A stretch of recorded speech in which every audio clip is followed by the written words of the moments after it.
What is going on, everybody? Welcome to Pluto in Aquarius. I'm super excited. I don't know why I'm excited. It's just new energy. Guess I'm just excited for new. I don't know.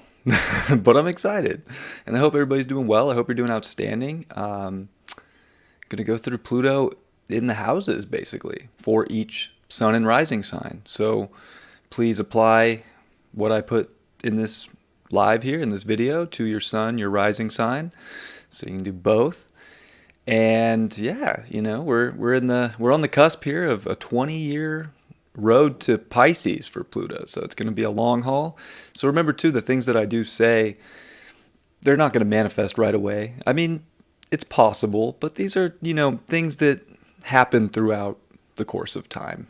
You know, not every day is going to be, you know, some of the more intense sides that I bring up, and not every day is going to be some of the really positive things about that sign and that house that Pluto can bring for you every day. So it's just like, it's a long haul. It's getting long haul time with Pluto. You thought 16 years in Capricorn was a long time?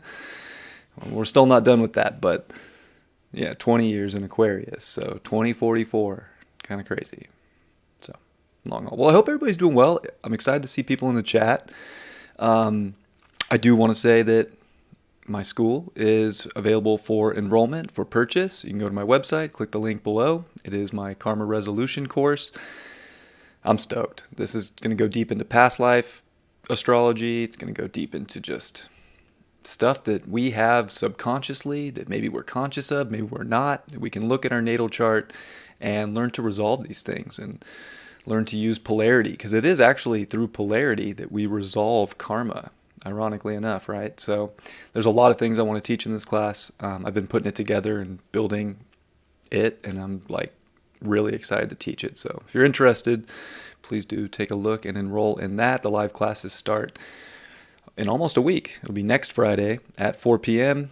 And then the second class will be Saturday. I will maybe see the people who sign up for the live and are going to be there. I'll maybe see what's a good time on Saturday. I'm pretty open on that Saturday. I usually have the day off. So could be early, could be later. We'll see what the majority would like and go there. It's very Aquarius, right? What's up? How do we all win? How do we all do that? But I'm going to start it on 4 Friday. So hope to see you there. And love seeing you guys in the chat. I mean, it's just wild. Like, oh, and then another thing. I want to give a shout out to Geo Handy. She owns a company, Handy Eye Candy. I'm wearing her shirt. Shout out to Geo. She makes antler carvings, and I finally got my piece in the mail.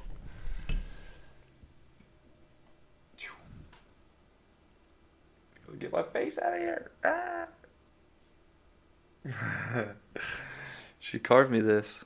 I'm super stoked. It's made out of deer antler, and she doesn't really do like small orders for people anymore. It's very rare. So I'm very grateful that I was able to get this piece. Her art is super cool and unique, and just want to say thank you. And the shirt is like, it's like a little gift that came with it, and it's so comfortable. It's bamboo. It's like, so shout out to Geo. You can follow her on Instagram, Handy Eye Candy, all one word. Really cool antler carvings, and she has a lot for sale, and I don't know, maybe she'll do a custom piece for you. I have no idea. I feel like I got lucky, but who knows? Maybe you could too. Well, yeah, Pluto in Aquarius. It was kind of funny. I'll just start off with like kind of like my day of this first day in Pluto Aquarius. I woke up and was super tired. I woke up very groggy, didn't want to peel my eyes open. My body's sore. I've been working out a little bit more lately, more than I have been in the last 2 years. So my body was like a little sore. I was just like, oh, just so comfortable. I don't want to move. And one of my neighbors around here that Lauren and I met, he has developed an app, and it's a pretty cool app. It's called Bopper. You can get it in the App Store. It connects to YouTube, and the idea around it is basically you can watch YouTube videos, lives, or already done videos on this app with your friends, so you can have up to 5 other people in it with you, and it's like a FaceTime live chat. So you can chat or just like talk with your friends while a video is playing. It's interesting. It's unique. And it was very Aquarius because, like, I didn't really want to get up and do anything, but here I am just peeling my eyes open and then hopping on like this like FaceTime app so that he could test it out, so that he can maybe push it and see what's there. He spent the time to develop it, so why not? But yeah, kind of Aquarian in its own right. Like, yeah, I want to see you win, bro. Like, it's pretty crazy you developed that. So hope everybody's doing well, and yeah, I hope your first day is going well too. Ew, Saturday school. Yeah, Saturday school. You're not in trouble though, I promise. It's not a punishment. Yeah, I'll let Lauren know that you're sending her love. She appreciates that very much. All right, well, let's jump into this. So yeah, sun, rising, do both, because they both play. And I'll give some examples from my own life with Aries and Capricorn, because I'm a Capricorn sun and Aries rising. So I'll give a little bit of examples when I come to like 1st and 10th house for Taurus and Aquarius, and kind of give a little bit of like what I experienced with that transit, because those are the only ones I was really conscious of. When Pluto was in my 12th, it was a blur. I don't even know what to say. Like, that was like high school, right, for me. So high school, middle school, like, it all felt like a dream. It all felt like it didn't matter. Like, it's so funny how that was for me. But then also 9th house, like, kind of deals with learning and beliefs, and I didn't want to learn, and I did not have any faith or belief, because everything that society was trying to teach me didn't resonate. So I never adopted any of that. And even like school, like what was trying to be taught in school to me, in public schools, I just didn't resonate with. I did just enough so that I could have the freedom, which is very 9th house too, to play sports, to still have time with friends, I did just enough in school to have my freedom, basically. And then, it's kind of funny, I learned my faith by the end of that, and then when I came into the 10th and the 1st, it kind of like did shift and really did start a lot of new things. So I'll share some of my experiences, and then I'll just share energetically what Pluto in the houses kind of could bring up for each sign. So hope you're looking forward to it, and let's do it. Oops. We will start with Aries. Aries ascendant, Aries sun. So we're just going to be focusing on Pluto in this 11th house. That's really what it's all about. That's the point of this particular video. So what is Pluto in the 11th house? Well, it's a lot. Pluto in every house is a lot. It's going to intensify and make a lot of things black and white in that area. But what it's really going to do in the 11th for Aries is it's going to bring up a lot of social situations. A lot of situations you might feel deeply disconnected from, and a lot of situations you might feel very, very connected to.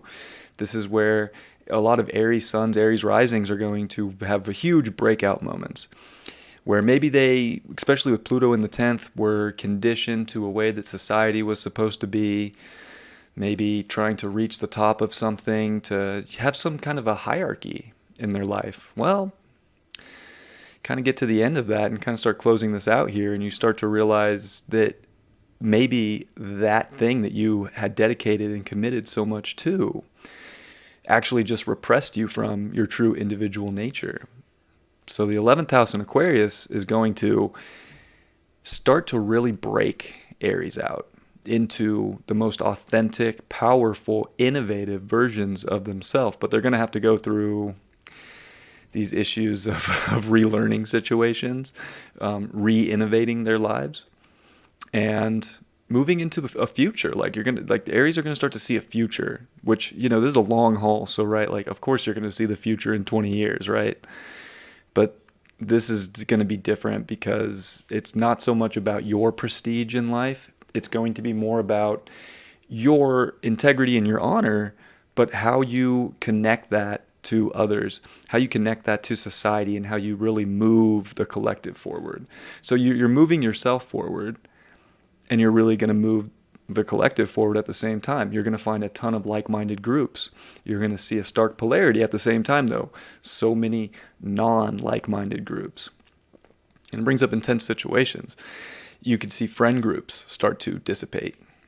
And I know many Aries are probably like, you know what? I've already seen a lot of friend groups dissipate. Like, I got this on my own, right? But this is where it's too obvious. It's too intense. Pluto brings this magnetism into our life, and especially in the house it's in, because that's the stage that we're going to see it play out. So you're going to see an extreme magnetic connection, and then the opposite, two positive, two negatives, and then they repel each other.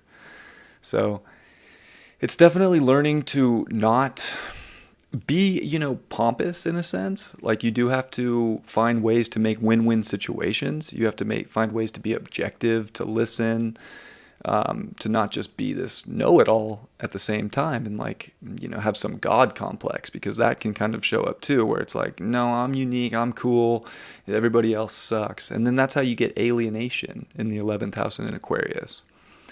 So you definitely are going to want to try and find the happy medium here. You still have to have the courage to be yourself, to not just do what everybody else is doing, but to accept other people and to see that there's purpose in it.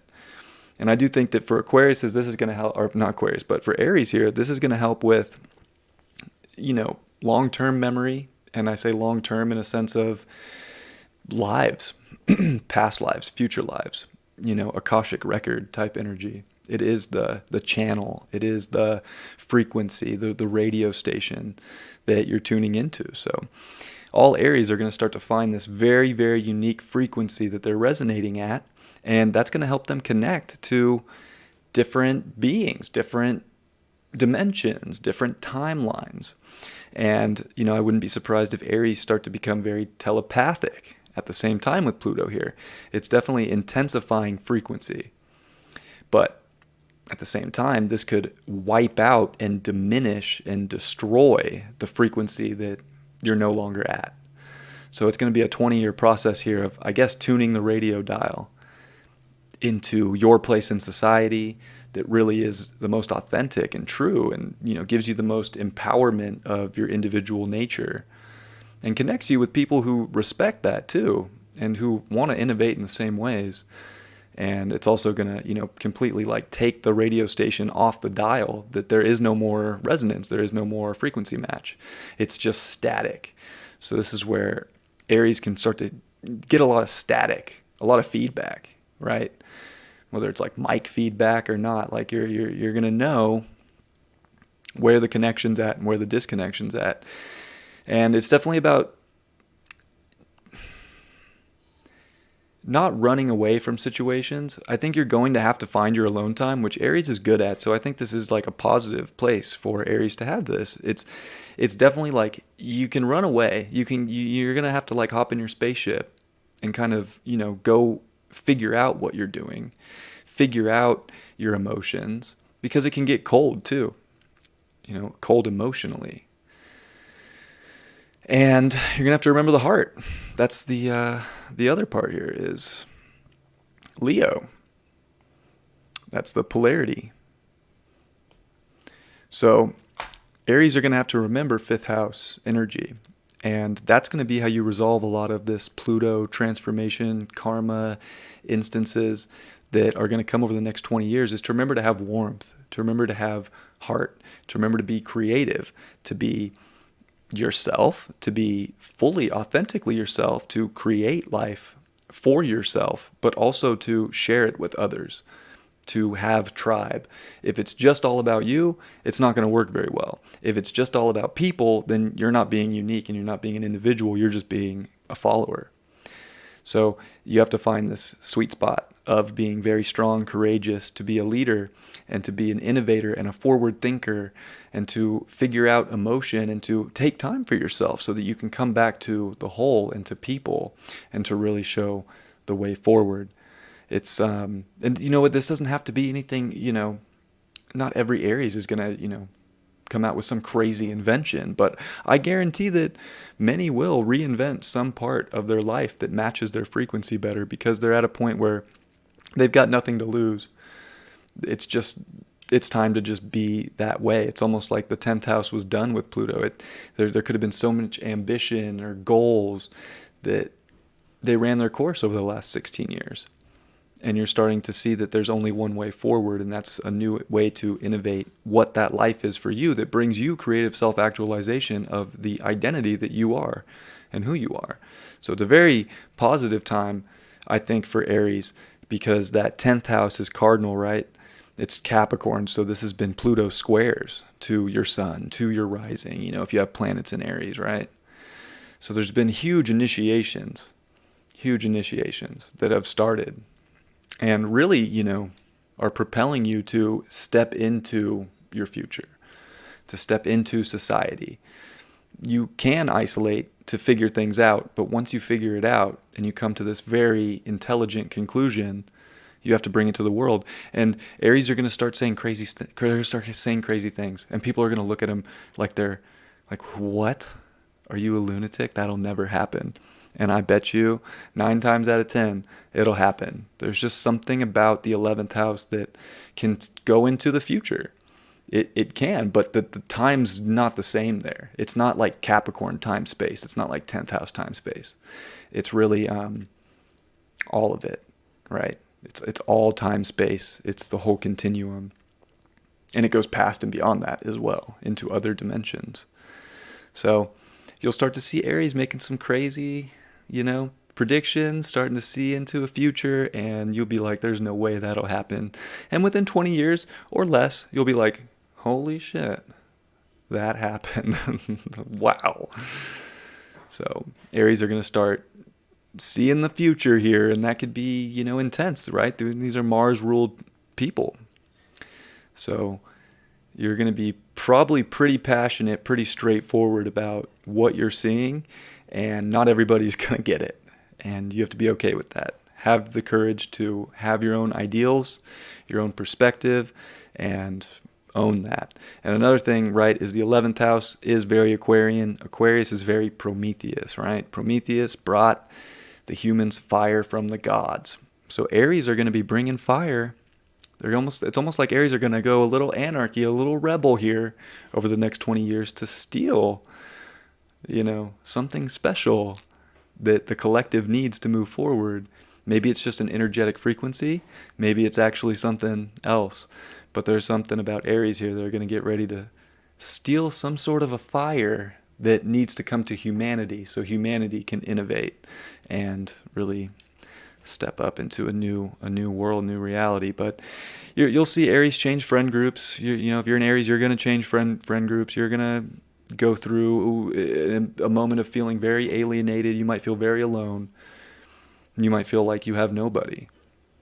But maybe just your thoughts, maybe just your ideals, your predictions, your visions, your channel, your connection to some alien that you're talking to, and you'll be like, why am I talking to an alien all of a sudden?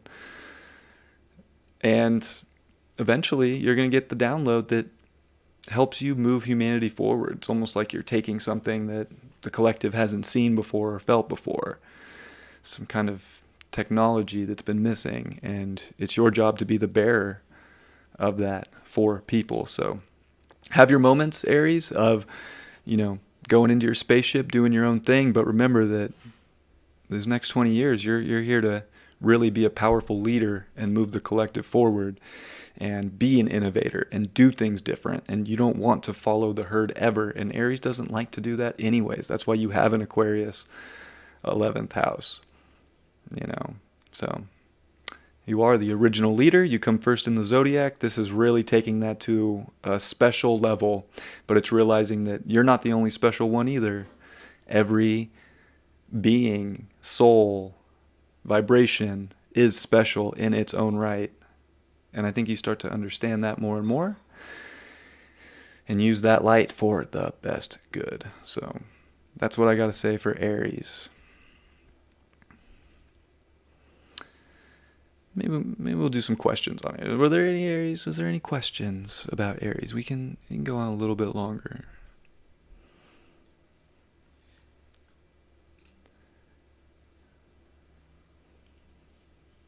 Oh, I'm glad you enjoyed it, Coco.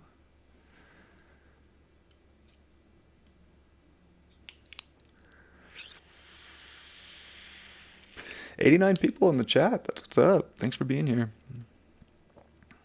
Fifth can be children, which could be pets. Yeah, it seems like that is a common. I hear that more about pets than ever before in my life. Like, this is my child, my fur baby. It's so funny. But pets, I mean, hey, they're our friend. They really do become our best friend because pets are unconditional, right? They're unconditional love. It is very 6/12th house to me. They provide such a great service to humanity. They seem to always pick us up and heal us when we're down. And then they have that 12th house. It's unconditional love. Fifth house is love, but it's kind of like a show me your love. Let me feel your love. Let me give love. 12th house is just unconditional, right? Like, pets are an anomaly to us in many ways because there's people that will beat their animals and that animal will still love them.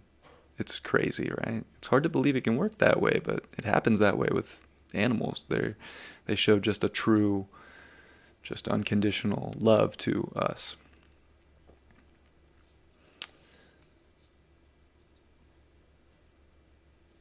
Cool. Well, we'll move on to Taurus. Boom. All right, Taurus. Well, I talked a little bit about the 10th house here for our Aries friends. This is a big deal, right? Like, you've had a lot go into that 10th house of Aquarius. Jupiter and Saturn met. Mars, Venus. Been a lot. So you have kind of gotten a taste, right? Just like every sign has where Aquarius is in their chart. But this is a big one because it is 10th house. It is this third quarter square, right? When you think about the 10th house perspective to either your sun or rising. So it's really this waning initiation. And it's waning because it's a mature place. So you're getting like, and it's kind of funny to say that, right? Because yeah, Pluto's going to be here for the next 20 years, right? So of course you're going to mature. Obviously, there's no way around that. We live in the time-space continuum, but there's something different about the maturity because it's forcing you to change a little bit. It's forcing you to initiate different sides of yourself. Now, when I had Pluto in my 10th house as an Aries rising, what I noticed reflecting back on that was that I had a few different careers, right? Pluto came into my 10th right when I got out of high school in 2008. So I graduated high school and, I thought maybe I wanted to go to college. Definitely didn't want to do that. That only lasted about a year, like 2 semesters before I moved up and, wanted to be a snow bum basically. So I kind of like dedicated my life to snowboarding. But I worked at the resorts and it was funny because I tried like every job at the resort. Like, I started in ski school, giving snowboard lessons. I worked in tickets for a while, and then I worked in park staff. So I kind of like worked my way up the ladder at the ski resort. So that's what this is really about in a lot of ways, is working up the ladder. It's the hierarchy of life, the hierarchy of career, of just keeping it going. So you're just going to keep it going. It's interesting for people. It depends on age, right, too, because for people who are Tauruses or Taurus rising, who are, maybe they're 50 years old right now, right? Well, in 20 years from now, you'll be 70 years old. Or if you're 60 even right now, you'll be 80, right? So you're like, oh yeah, I have a retirement plan. I've always believed with Pluto in the 9th in Capricorn, I always believed I'd retire from my job 60, 62. Well, Pluto in the 10th, probably not. You'll probably keep going. It might be different. And that's the thing too, is you could have career changes. Pluto will intensify what your purpose is, what your mission is, what you're really supposed to dedicate to. So I thought, maybe I'll be a snow bum my whole life. No, I grew up. That was too much fun. The fun to money ratio at that point in my life didn't make sense any longer, right? So I ended up getting like a real job. And also in that time I was doing heating and air conditioning before that, kind of in college. So I was doing like heating and air conditioning. I thought, oh, maybe this could be a career. And I was like, I don't really want to crawl around under houses anymore. So never mind. So you're going to do a lot of like finding purpose and transforming and learning what you want to do, what you don't want to do. Even if you've already done something for so long, you might have a career change, or you might just intensify what the career already is. It can go a few different ways here. So for me, again, I changed from the ski resort job to I started installing turf fields. And I actually really thought that that was going to be the career.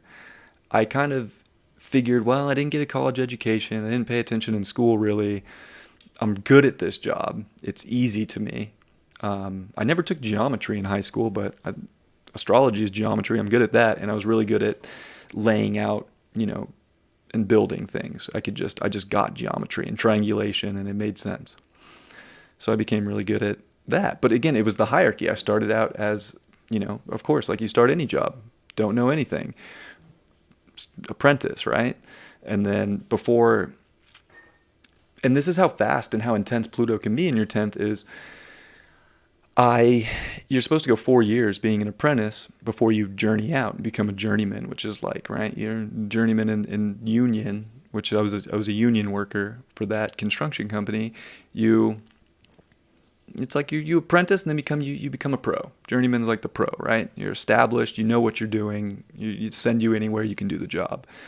In a year and a half of being an apprentice, I got bumped up automatically to journeyman, because I was already, as an apprentice, starting to run jobs. Now, this happened unexpectedly. Like, yes, I was learning and progressing very quickly. That's why I got the opportunity. But there was also the unpredictable sort of nature that Pluto can bring, where its powers outside your control. You use this, story in your own life for what can possibly happen. That's kind of why I'm expressing it, because I think it's interesting and it plays, right? Another turf company started up. Somebody left the company I worked for and they started their own company, and half of my company's crew left and went to that other company. And a lot of them were journeymen, foremen, right? So I didn't really have a choice in a lot of ways. Like, yes, I was good, and yes, I was respected enough that they were like, yeah, you're an apprentice, but you're gonna go run jobs and sew everything, and you're gonna be one of our top guys. Like, it's kind of by default, but we actually feel pretty good about it, So you'll see, like, you'll bump up quick. Like, you'll find intensity, and you'll see that things happen so that it can empower you to take on more responsibility. The goal is going to be extremely responsible with Pluto in the 10th house, to take on as much as you can. And it might seem like a lot. Sometimes it might feel like a burden. It might feel like it's too much. I was 23 years old running crews with 50-year-old men, right? It was weird. It was weird. Like, this 23-year-old kid being like, hey, go clean up the trash in that corner. We got to clean up and get out of here. But, luckily I was nice enough and respected enough, because I was good at it, that these grown-ass men would listen to me. It was a trip. But you get authority in the 10th house. And you also lose authority. I messed up one job doing turf, and it wasn't even my fault. It was an employee. It was somebody on my crew that really did mess up bad. And I had to take the full heat of that mess up. So again, I didn't even do it, but because I had more responsibility and I was responsible of other people, I had to take on the punishment. So with more responsibility comes, more repercussion, if you will. And that's just part of life right now, and that's going to be the next 20 years, is like you're going to have to take things on, and some things out of your control because you took on more are not going to work out. And they're going to make you feel like you're taking these 2 steps forward. They're going to be big steps, powerful steps, and then you're going to have to take 1 step backwards. And that can be hard, and you can start to doubt yourself or feel like, I don't even want responsibility. I don't even want to do this. And you do. You actually do, and you just have to keep going. That 1 step back was just the fuel you needed to learn different ways to manage your life, to manage what you're doing, to take the responsibilities more seriously, to keep striving, and to keep kind of putting your effort in, because really it's about effort and responsibility and integrity in the 10th house. And that's how you build a career, and that's how you build a prestige, right, for yourself, and, recognition for doing something. So time and energy well spent is very important in the 10th house, and not losing sight of the goal even when you have to take a step back, because there's just things that will happen and you won't even have control of it with Pluto. And it could be your career. You get fired from the career that you thought for sure you were going to spend the rest of your life at, and you don't. But this is where you might start your own and become your own boss and do something very special. Or the world might change completely, and that's why that job doesn't exist anymore. And now you're doing something more important based on something that you're here to be responsible and own up to. So this is a huge time for Tauruses. It's going to feel like a lot of pressure, like a lot of responsibility, but this is where Tauruses are going to make huge names for themselves. Huge names for themselves. Like, they're also going to be a huge, huge, huge part of building the infrastructure of what 2024 or 2044, and beyond are going to look like. They're really going to be a lot of the leaders of the revolution, and at times they're not going to feel like a leader. They're going to feel like they just got kicked to the curb. But you got to get back up, because it's a long haul. So get ready for the long haul, Taurus. And be strong in character, strong integrity, and always pick yourself up by the bootstraps. Like, sometimes you're just going to have to keep it going up the mountain. But big things can happen. And then, of course, Pluto was in my 10th, and I completely, I had a huge moment. I was even driving to work, when I got in this crazy car accident out of nowhere. Car just hit me from the back, and I rolled across the highway going 85 miles an hour, hit a semi-truck. Somehow was fine. Hopped out of the car. The truck driver who stopped that I hit, he thought I was dead, He was like, I am seeing a ghost. But that was a big moment for me. That really changed my perspective on everything about life, and that kind of led me to astrology, because it opened my mind up, and I realized that it was really after that moment that I lost so much interest in that turf job. I used to really love it for the first 5 years, and then that incident happened, and I did fall out of love with it, and it just became a job, a duty, a responsibility, and I had to provide and pay bills. It was I felt stuck. So there's a little bit of an entrapment there, but something's going to open you up to more purpose throughout the next 20 years. You're going to realize you might have thought you were doing your purpose, but really your purpose is being extremely initiated and transformed right here, right now, over the next, of course, 20 years. So it could happen at any time, and especially depending on where your planets are and when you get this square point, but big energy. And and then I found astrology, and I would say that I hope that as Pluto's finishing in my 10th here and coming into my 11th, which of the 11th house in Aquarius, could definitely have something to do with astrology. Uranus is the modern ruler. So I hope this is it, but at the same time, I'll take on what I need to take on, and I'll change as I need to. I think what Pluto in the 10th really taught me was that whatever I put effort into can be a thing, right? And you might think that you're on the ultimate, career path for whatever moment you're at in your life, and things just change in an instant sometimes. You can feel like the spark or the passion can die. And it's just trying to show you that you can initiate anything and start building something that you want to be in charge of. It is the 10th house. It is the boss. You're the boss of your life, Taurus. So you're going to have to realize, too, it takes integrity and responsibility to also be the boss of your life, and to not just do what you're told, not just be a regular employee. Sometimes, especially with Aquarius 10th house, do you think Tauruses are meant to just be a regular employee? I don't think so. Not with that archetype. Just being honest, They're meant to do something special, unique. Change the world, change society, change the rules. So I think Tauruses are going to start to change the rules. They're going to start to innovate new ways. You're going to start to see more Tauruses in power and in government and taking leadership roles and being bosses. And even if that's not you who's going into government as a Taurus, you're going to be the chief executive officer of your life and how you govern your life. And you're going to learn what responsibilities actually have purpose and actually matter and what don't. And you might obsess over something for a little while that you think is the purpose, but you'll start to realize when it's all said and done that you will find ultimate purpose, no matter how old you are. Even if you're 70 and you'll be 90 when this finishes, And I hope that you get to experience that finish, because you might end up doing something special and unique well into that very late year of your life. So, excited for Tauruses. You're going to see Tauruses take big roles in society moving forward. They're going to do a lot. You can think about, I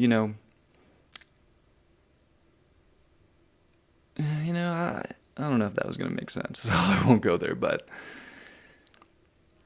yeah. And then remember too, 4th house. It's important, that polarity. This was a struggle for me because I did that turf job and I was working on the road. So I really was committed to that career. It paid well. I was growing. I was reaching the top in that profession. And, that job ruined 2 marriages. I will say that it really was, that job was the big reason that my 2 marriages failed. I was in that job for both of them, and it was extremely difficult because I was very committed to that job, and I'm always going to show up and do it, and I was gone 5 days a week, sometimes 6 days a week, living in hotels, and I would only be home, I would get home late Friday after the commute back home from San Francisco to Grass Valley, which was like 6 hours on a Friday with traffic. It's only like 3 hours normally, but double that with, city traffic. So really I would just have Saturday, and then Sunday I would, have to kind of do laundry and pack and get ready to wake up at 2 a.m. and drive back to the Bay Area for work. So I really didn't get personal time, family time, a home life. It was just career. And even the last year of my life, as Pluto was finishing in my 10th as a Aries rising, same thing kind of happened. Like, I was just working. My career, high vibe. I didn't have a personal life. I didn't have any time at home. I just slept. I'd go home, sleep, take a shower. I ate at work. I had some free time at work, but it really was not like free. I was just at my computer, right? Still at work. So it was really hard for me to have a family life, personal life, and even relationships and a love life because I had no time, right? And I would be tired, it was manual labor. So if you overwork yourself at the same time, Taurus, you will struggle in your home life, your family life, your personal life, and you have to find balance. It's the only way. So you're really building a foundation at the same time as you're building the peak of the tower. It's like you're kind of building at 2 ends at once, and that can be difficult too, because there's so much that you're going to kind of obsess over and just focus intently on, or get this big psychological, emotional desire to be in the position of power that you ultimately will be, but you'll forget about the important things, the home, the family, your own emotional, security, the way you take care of yourself. You overwork yourself and you won't eat properly. You won't, do all the necessary hygiene things to feel good about yourself, because you'll just be overworked all the time. So it's balance. So that's why the 4th house is going to be so important to remember, achieve. But, when you take that step back, you're always going to take the 2 steps forward. I guarantee you will. But remember to, give time to the things that you emotionally care about. If you just put the emotions on the back burner and you never touch them, and you're just about the work, and you're just about the honor, the prestige, or what society is going to think, or some, recognition in life, your family life will fail. It won't do good. So remember, focus on both. That is a responsibility too. showing up for people you want to nurture and support and be around. That's responsibility too. So be there, you know. You can't just be all about the mission, which Pluto will make you obsess. You know, Tauruses are going to hear this and be like, damn right, I'm going to be on top of the world. And they will. But don't forget about what's, you know, personal. Don't forget about your personal life. Don't forget about home base, right? Which home base can be anywhere. It doesn't necessarily have to be some house or some apartment or something, but your home base. And being able to still be responsible about showing emotion and to not just be cold because you want to achieve something. So that's what I got for Taurus.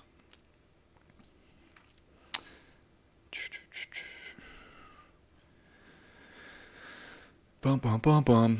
We'll go to Gemini. We'll just move right along here.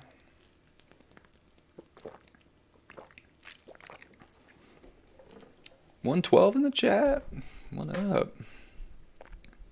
What do you think? Am I doing a good job explaining some of this? It's a little different. It's kind of my own unique way to explain this.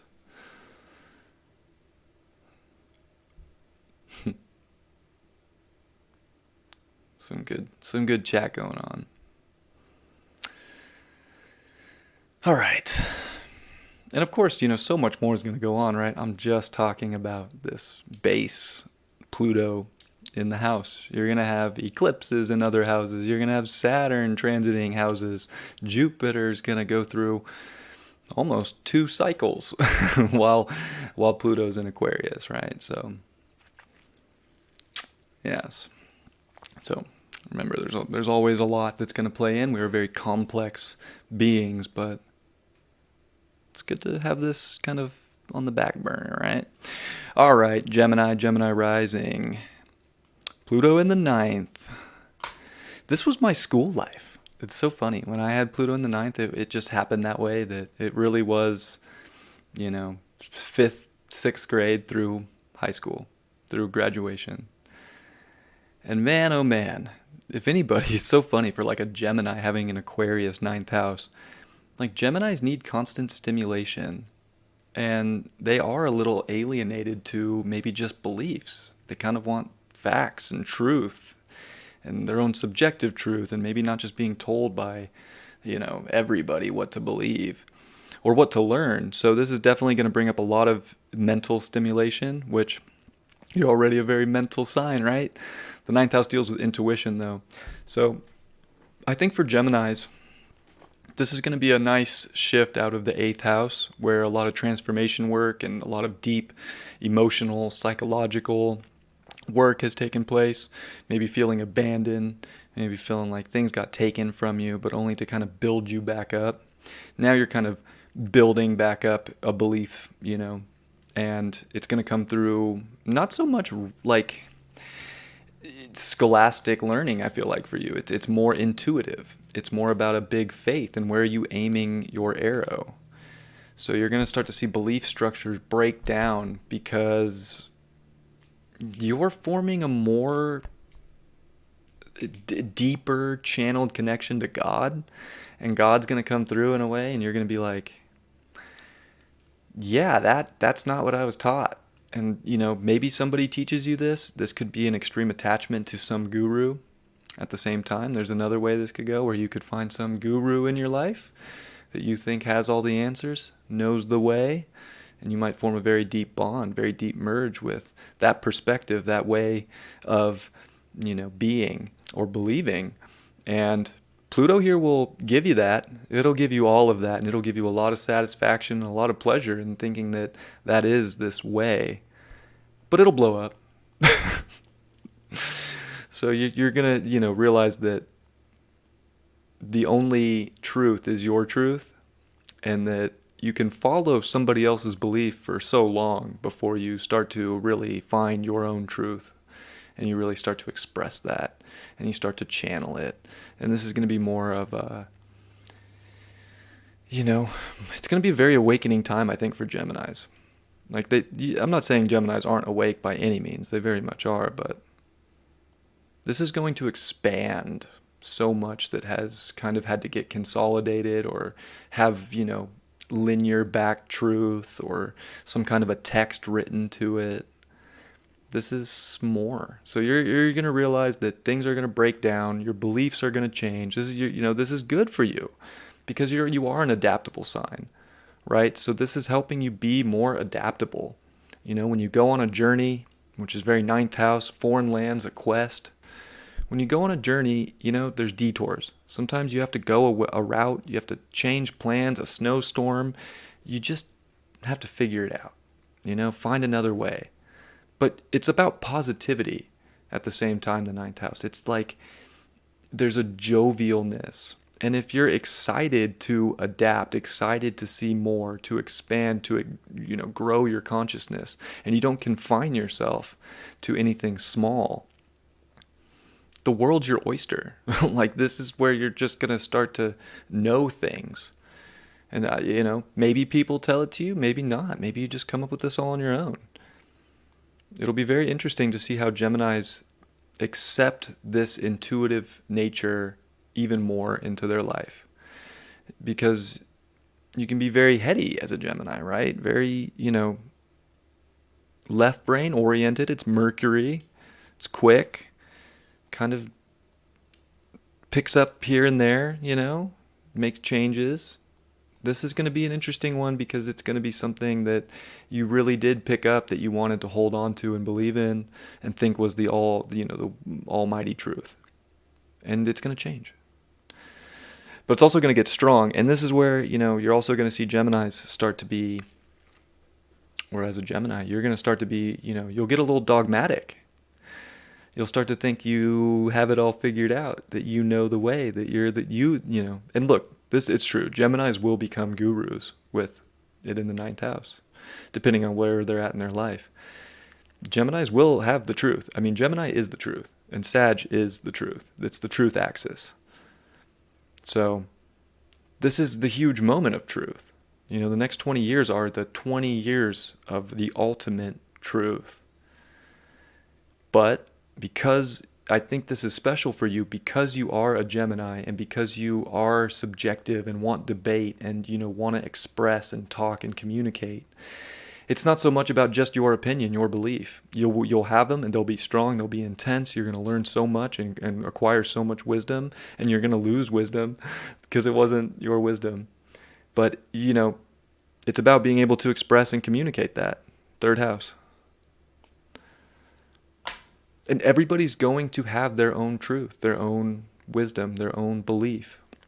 And the more that you can deliver your message and believe in what you believe in, especially when they change, and be open to, things changing, because it's just trying to expand your wisdom, your knowledge.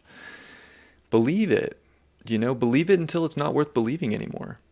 But don't expect other people to just follow. Honestly, you'll see Geminis not only become gurus, you'll see Geminis become cult leaders with Pluto in the ninth house. Form some religious group. Watch, you'll see some famous sort of new religion pop up in the next 20 years. It'll go big. Or in some, tribe or something. Who knows where the world's going to go, but a Gemini is going to run that shit.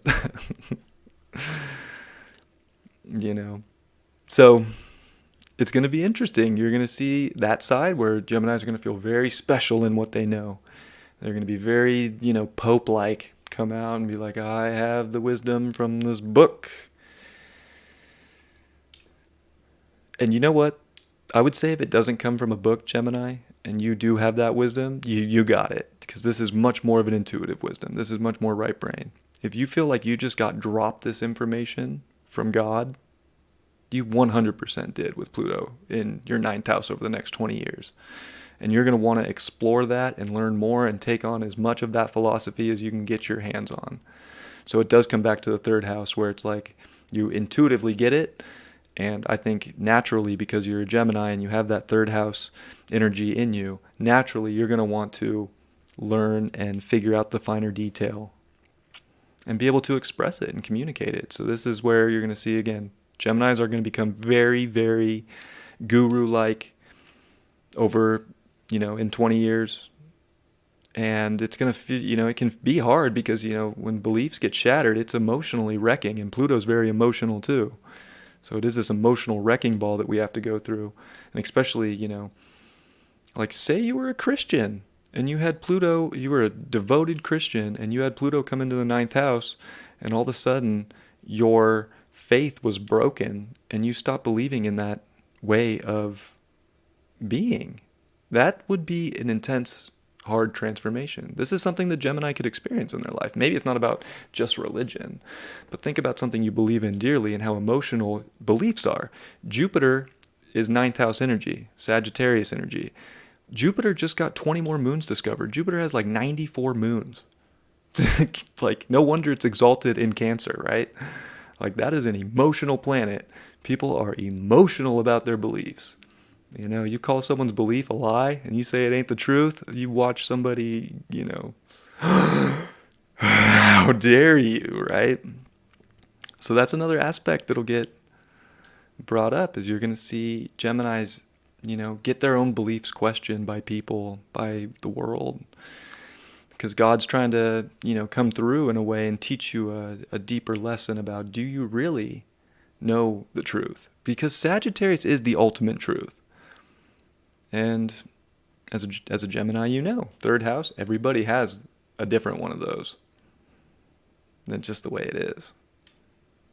We can find people and connect with people that have similar, but it just is what it is. I believe this is the best microphone I could have. Somebody else would disagree with that. Silly analogy, but it is what it is. So, remember too to write things down. I feel like this is going to be a really powerful time too for Gemini when it comes to dreams, visions, just so much intuitive qualities that you're going to feel and get delivered. Remember the third house, it is scribing it too, because when you're taking in so much and it's just constantly expanding, things can get lost. And that's why Mercury, Gemini isn't very ninth house, right? The ninth house and Sag and Jupiter's like and Mercury, Gemini, it's almost like needle in a haystack kind of energy. So remember to scribe things, it's very Hermes, very third house. Write down your intuitions, your thoughts, so that you have them, so that, you're almost creating sort of your own, it might end up being your own like religious text. Kind of funny how that could work. But as long as you remember that you are getting some profound information from just your own emotional sense of connection to your own intuition, your own connection to God. Remember, the ninth house is considered God's house in astrology. So remember that. Just know that you don't have to be a preacher. You don't have to get up on a soapbox and make other people believe you. Some will. Some Gemini are going to do that. It's going to become very dogmatic, very culty, very religious for some, about a way of life, about a way of being, a way of living, a way of doing this, a way of doing that. In a very weird way, too, with Aquarius.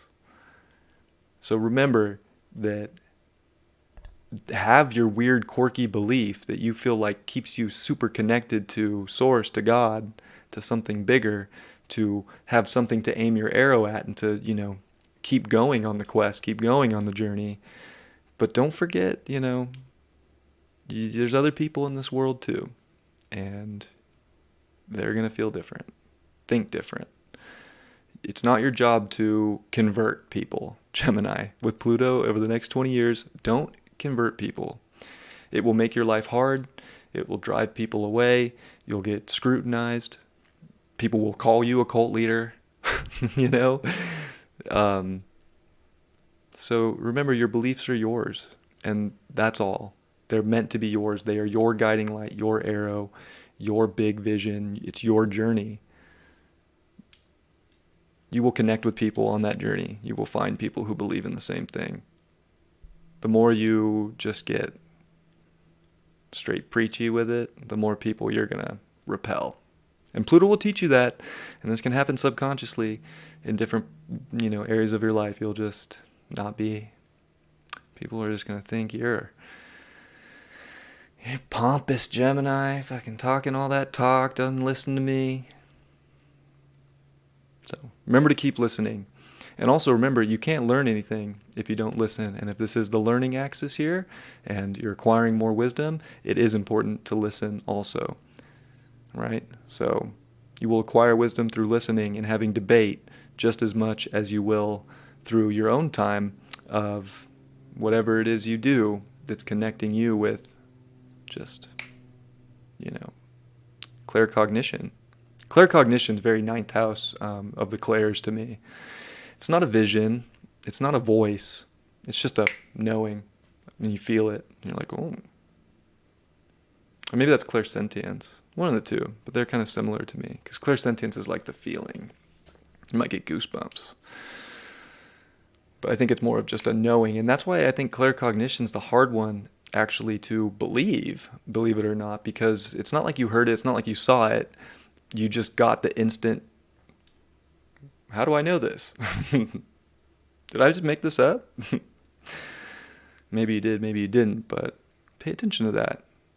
And that's where mentally you could struggle with Pluto in the ninth house because it is so opposite of your natural energy. And I hope that you don't, because it's like the more you open up to that, the more you're going to just keep expanding and growing. And you might go through a belief rebirth, but you'll end up on the other side with, that guru quality, the wisdom that you're meant to have moving forward in this life.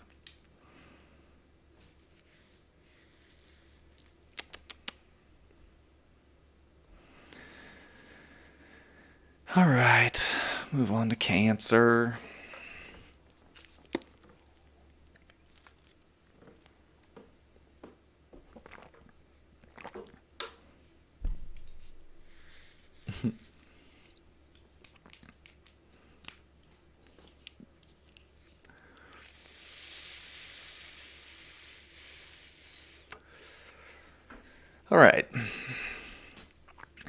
All right, Cancer.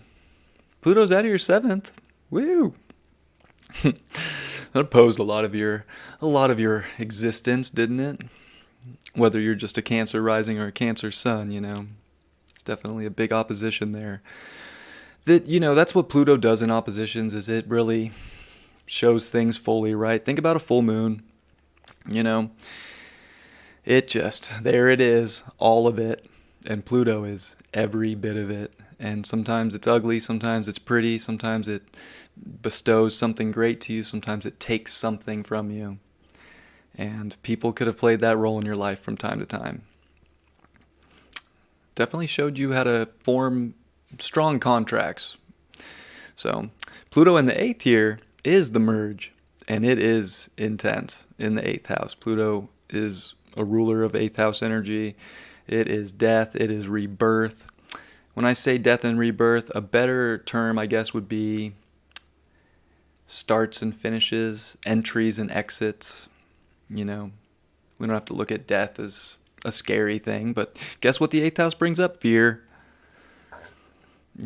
Pluto in the 8th could bring up a lot of fear. It's trying to alchemize you, Cancer. It's trying to have you go so deep into your soul, into your emotional, base of places that you're insecure, so that you can find empowerment. And it can feel like you're losing empowerment, like things are just being ripped from you and there's no good reason. But there is. It's because that's the polarity of the 2nd house.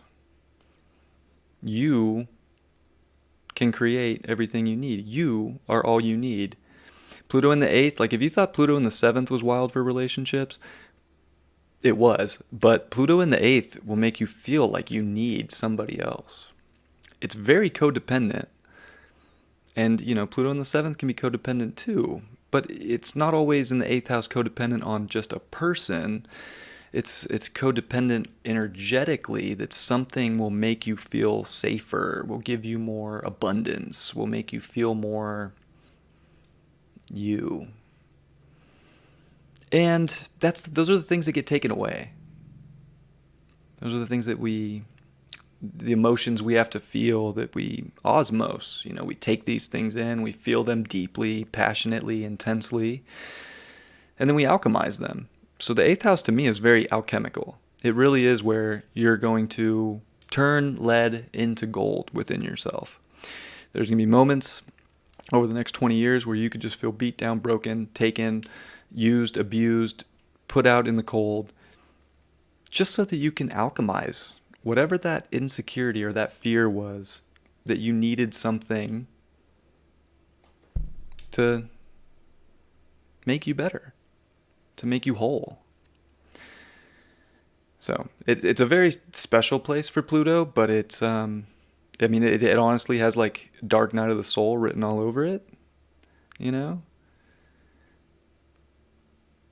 You can ask Geminis how the last 16 years was. And look, I say this stuff, and it's not like every day is going to be this way. You're going to have days where, you're going to live so passionately, right? So there's going to be days where it's just passion, it's intense, and you're into it, and it's exciting, and it's freeing, and it's liberating, and it's merging, and you're getting everything you could possibly want. But you have to know deep down and be okay and be secure with whatever that is that's bringing so much passion and oh my gosh, yes, emotion, just deep emotion can be taken away. And a lot of times this does deal with relationships. This deals with people, because that's where some of the strongest merges are. It's like a soul connection with another person, right? So the 8th house, like for examples, right? Like you're married and your wife or husband cheats on you, and you find out, and you feel there, you lost. There's no loyalty. You lost trust. You feel abandoned, mistreated, used. It's hard. So there's these deep emotions that we have to feel because they build so much power. But there are these moments of like powerlessness, and that's exactly what it teaches us, is that other things outside of ourselves can come in and make our life so good and stronger and better. And that is life, and it works that way, and it's beautiful that it happens that way. But we have to learn too that everything has a time limit, right? Everything has an expiration date. The 8th house and Pluto lets you know that there's something outside of your control that is playing the story, right? Getting you through areas of karma, helping you spiritually evolve as a soul. And that's why I think the 8th house is special, because this is where evolutionary-wise, spiritual-wise, you are becoming such a strong soul. So it's like embracing transformation. It's being able to let go, because you'll get so obsessed over whether it's money, an investment, especially a relationship, love, some kind of a connection, something, you will just feel like it's everything and you couldn't live without it. And the universe will be like, you can. You'll be just fine. You'll live without it, but you have to feel this.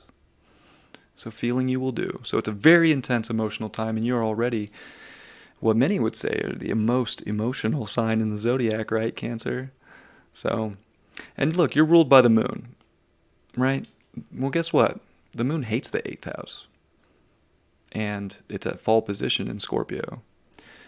Because security and emotions, when they get so attached and so obsessed,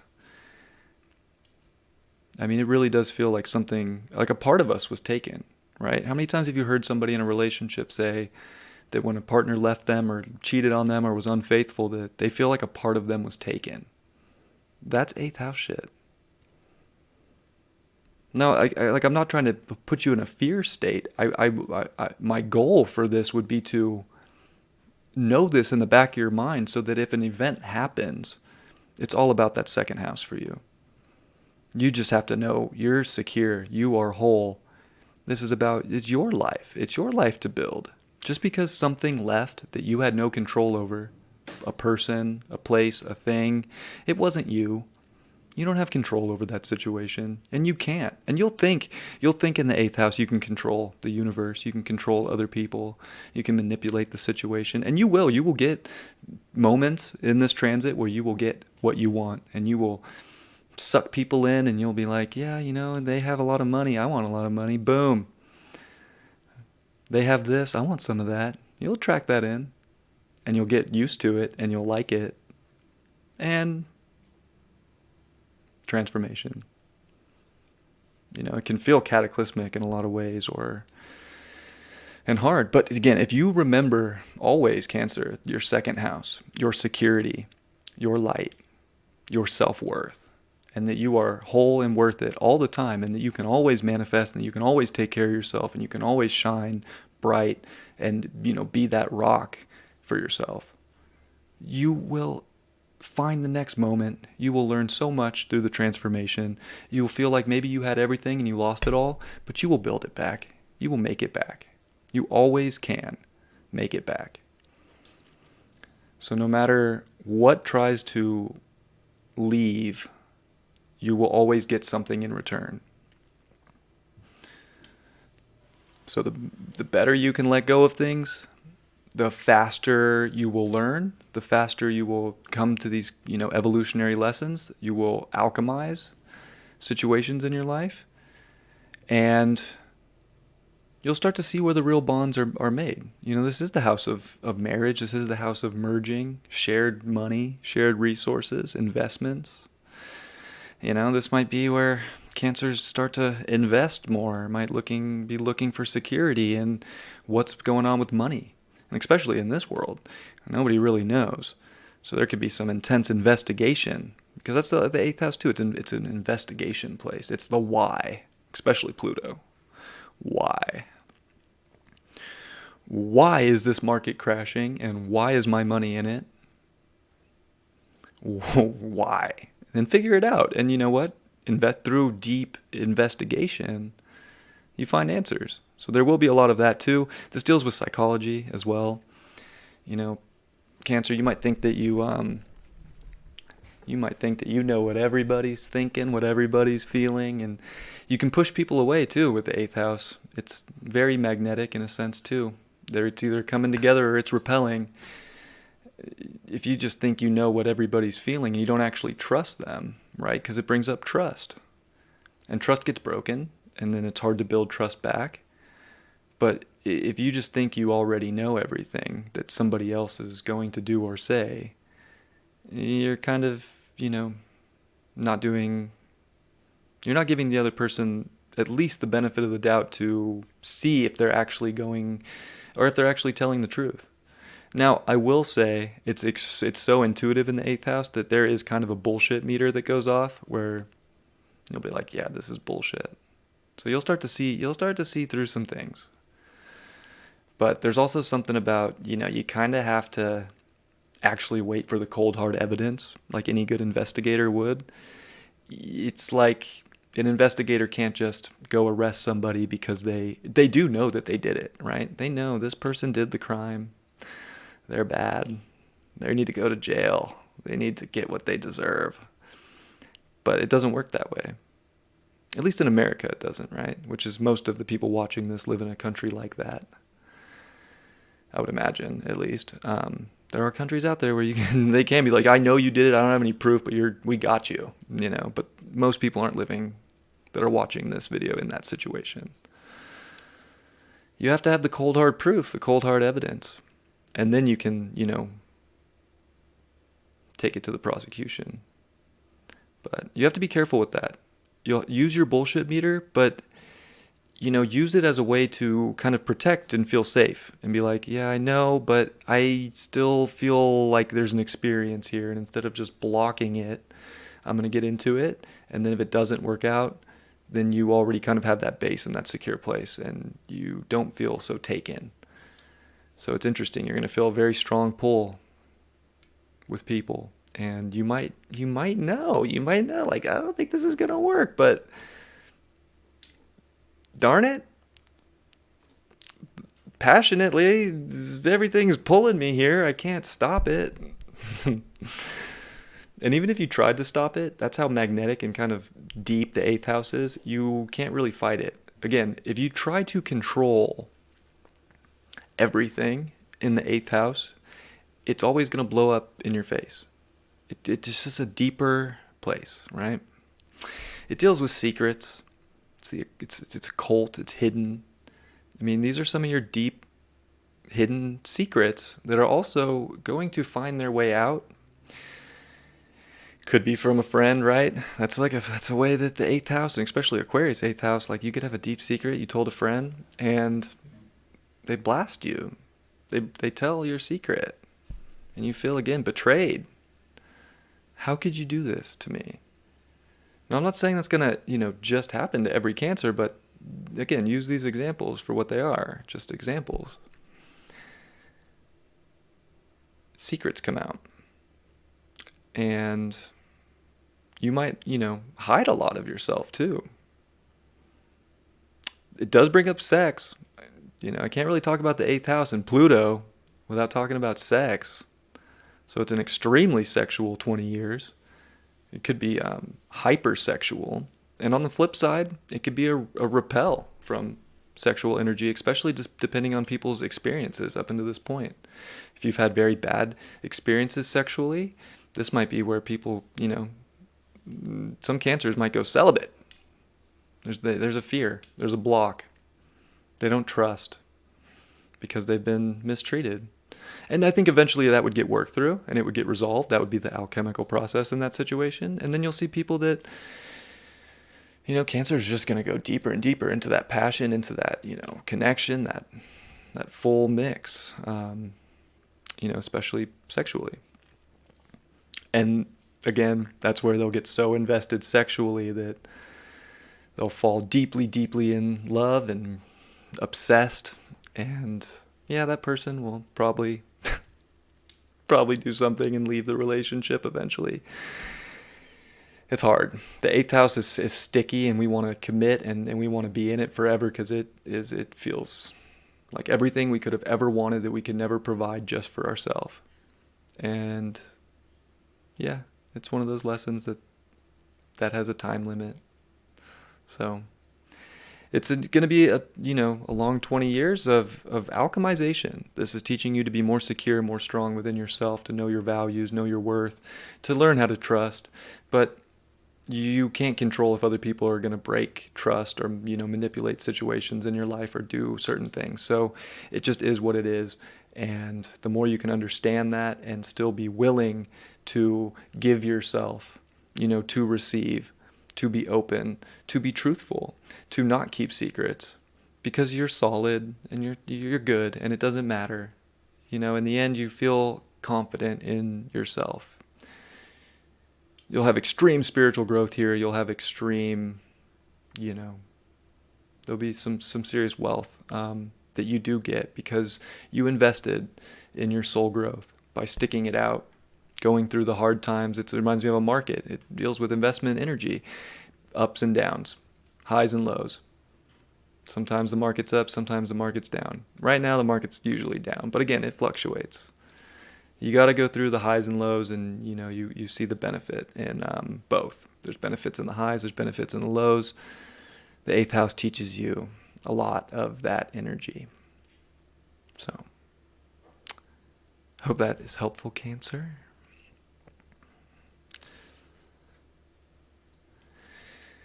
Oh, Leo. Oh, no. That's not good. I gotta get a paper towel. I'll be right back. You're done? No, I gotta get a paper towel. I'm not my water. You don't know what? It's not a lot.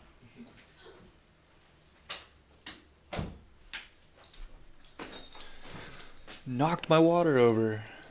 I got a lot of electronics on this desk. That was a good spot for it to get knocked over, though. I got lucky.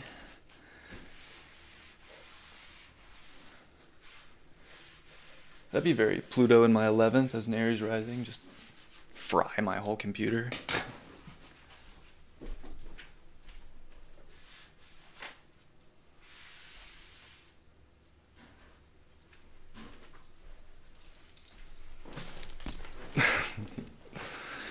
All right. All right, Leo.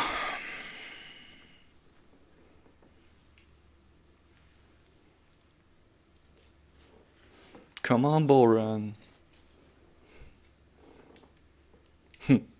That's not good. Yeah, I did say that. It's not. You don't want to spill water on your desk. It's not good. Bad. All right. Okay, Leo. Well, Pluto in your 7th house. It's a big, it's a big opposition, right? It's exactly what it is. It's a culminating point. It does bring a lot full circle right in front of your face. It brings it a lot through other people. The 7th house is the house of the other, right? So, gosh, so much about people in your life, your relationships, but, it doesn't have to necessarily just be your relationships. It's going to be everything you build a relationship and a contract to. It's going to get very intense. It's going to get very, very, it's just black and white. And that can be hard too, because you don't necessarily want to see that,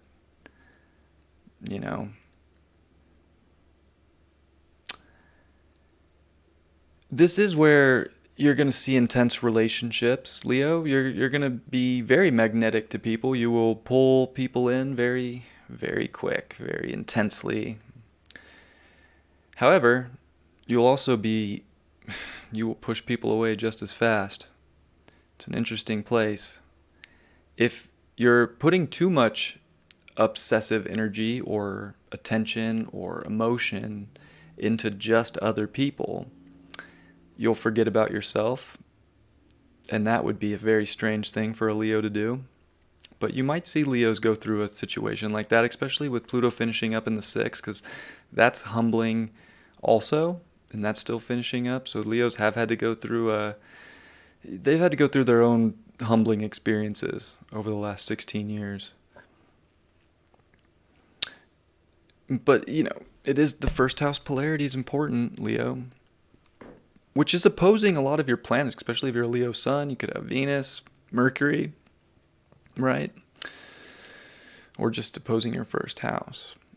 It's like full moon energy. There's just a full opposition that's going to happen over the next 20 years. It's trying to help you delegate life better. It's trying to help you build better contracts. But boy, is it going to show you a lot about people. It's going to show you a lot about yourself too. It's going to show you where you try to control people, where you try to manipulate the situation. It's going to show you where people are manipulating you. You're going to get so intensely invested in something that isn't yourself. So you just have to remember not to lose track of yourself and to still, evolve your identity too. And to not just evolve into the identity of another or a relationship. This is going to be strange for Leo because Leo is so the self. It's the creative self-actualization, right? It's the full expression, the light, the sun. It's the soul trying to express itself is the sun, right? And that's what Leo tries to do. So Pluto is such an intense opposition that it's almost like it's trying to bring just cloudy days, right? And it's trying to dim the light. It's trying to show. It's almost like there's no light. Everything's dark.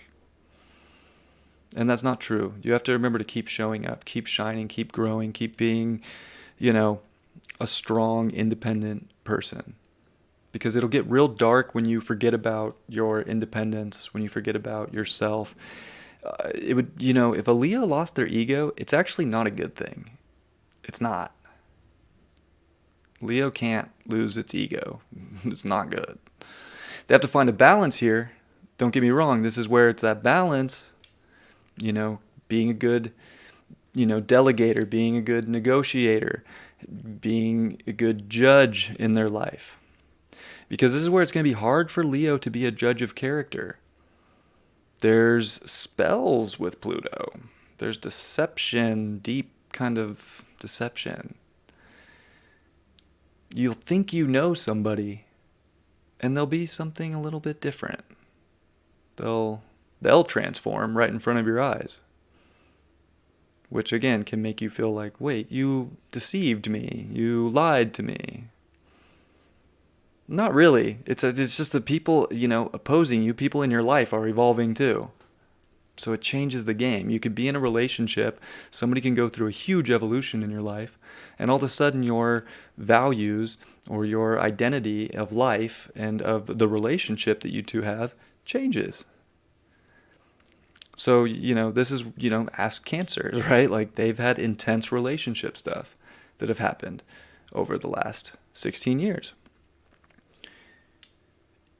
I think it's interesting, like myself as an example, my last wife was a Cancer, right? And I'm a Capricorn, and I went through a huge change, a huge evolutionary change in my life. She didn't really go through that change, but she watched me go through the change. And we weren't really resonating anymore, and that was the whole reason we kind of split and got a divorce.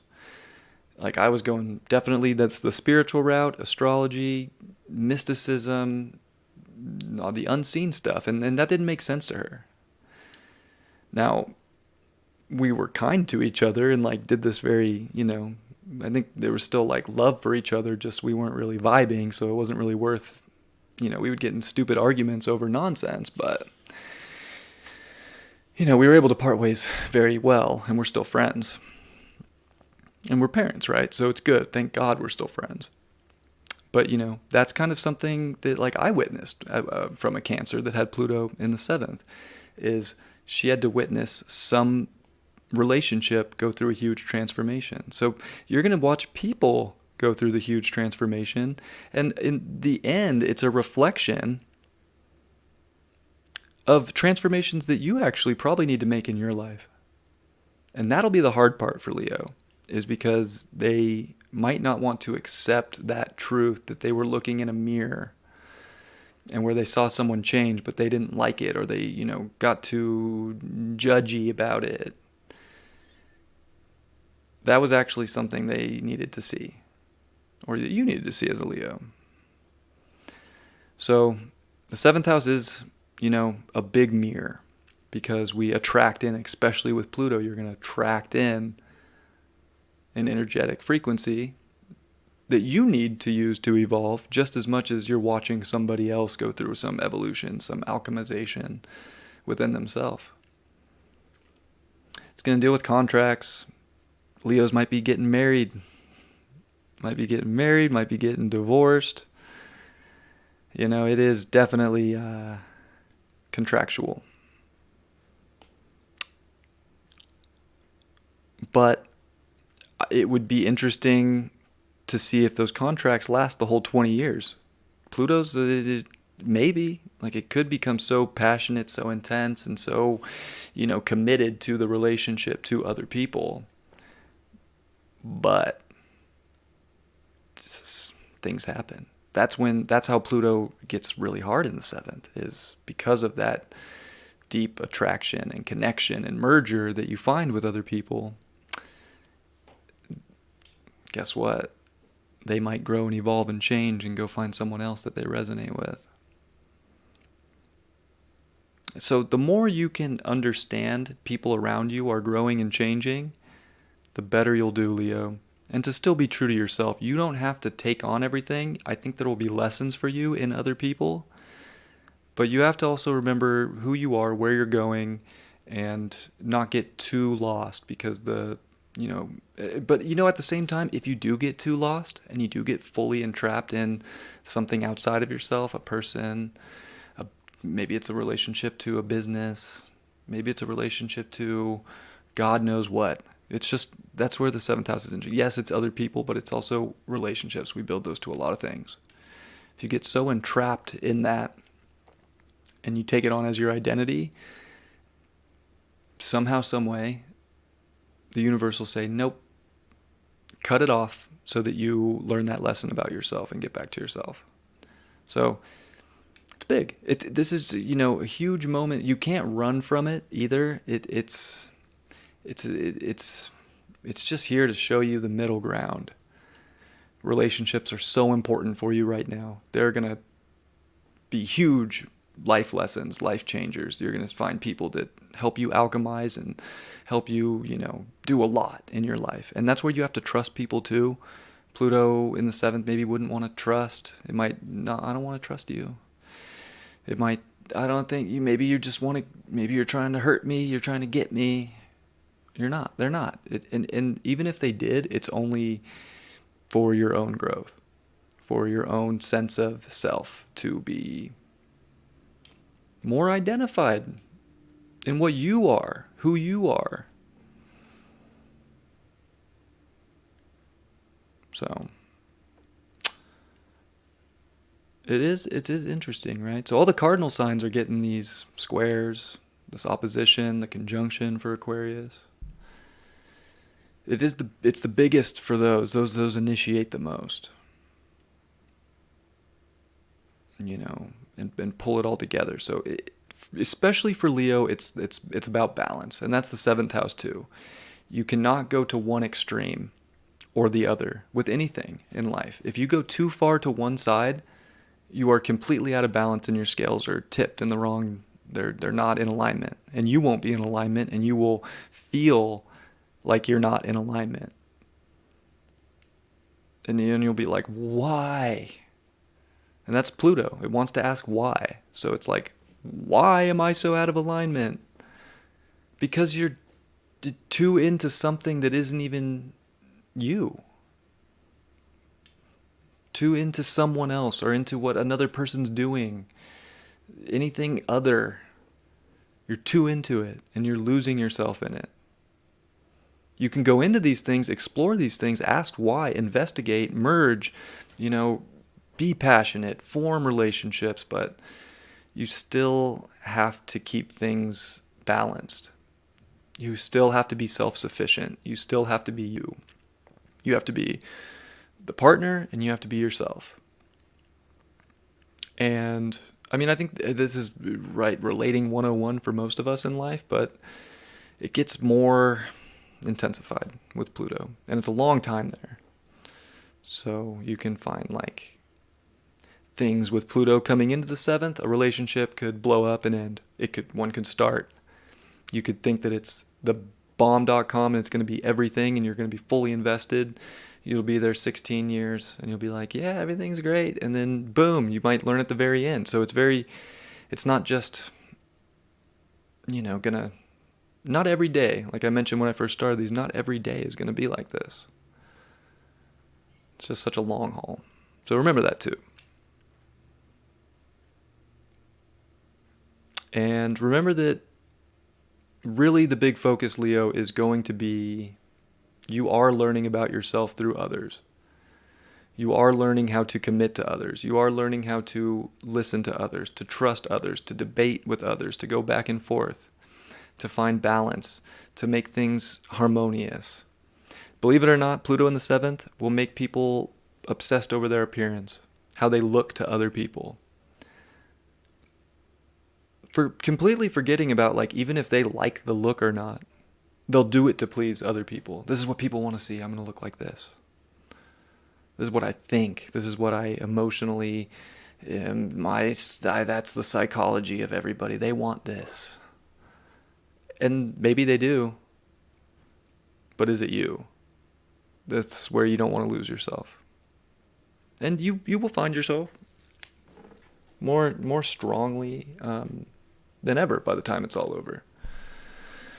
And you will really learn balanced commitment to yourself and others. You will learn how to make the right contracts. You will learn so much as Pluto will then come into your 8th and transform you some more. But it is like a precursor to that 8th house stuff, like Cancer's going through. So we kind of have to go face to face and make sure that we can be with other people, Leo. That's the thing too, is for a Leo, right? Aquarius is your opposite sign. It can't just be all about you, right? If it's all about you, that's out of balance. If it's all about the other person, that's out of balance. It's got to be about both.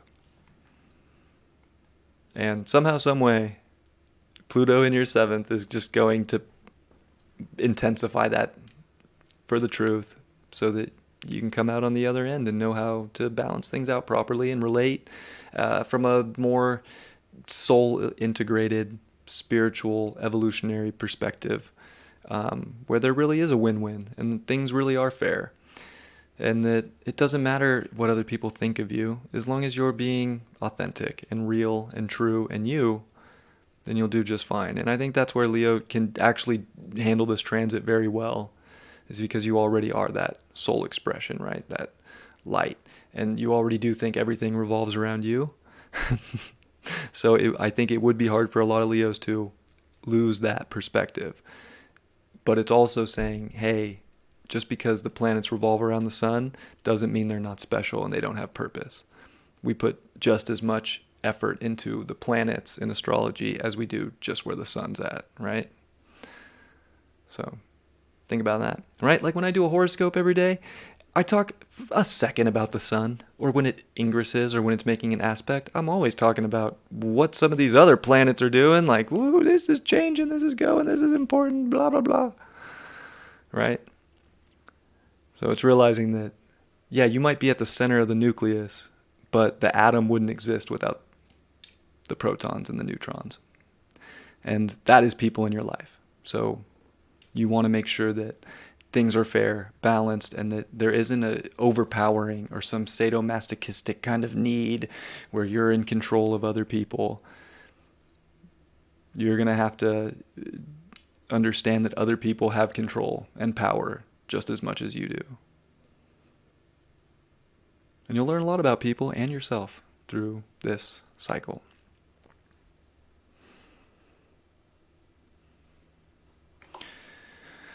Oh, Virgo.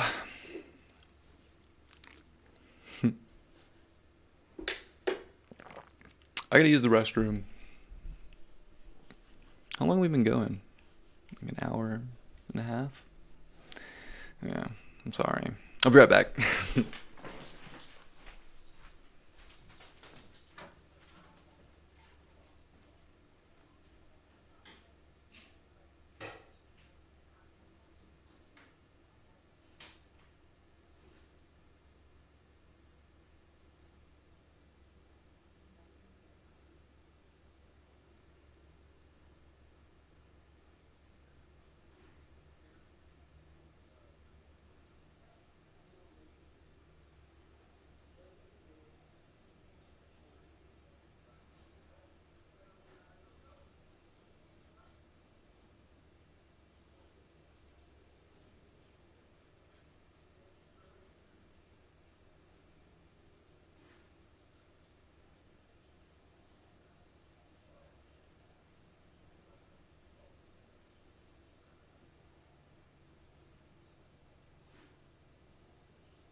Never would have made it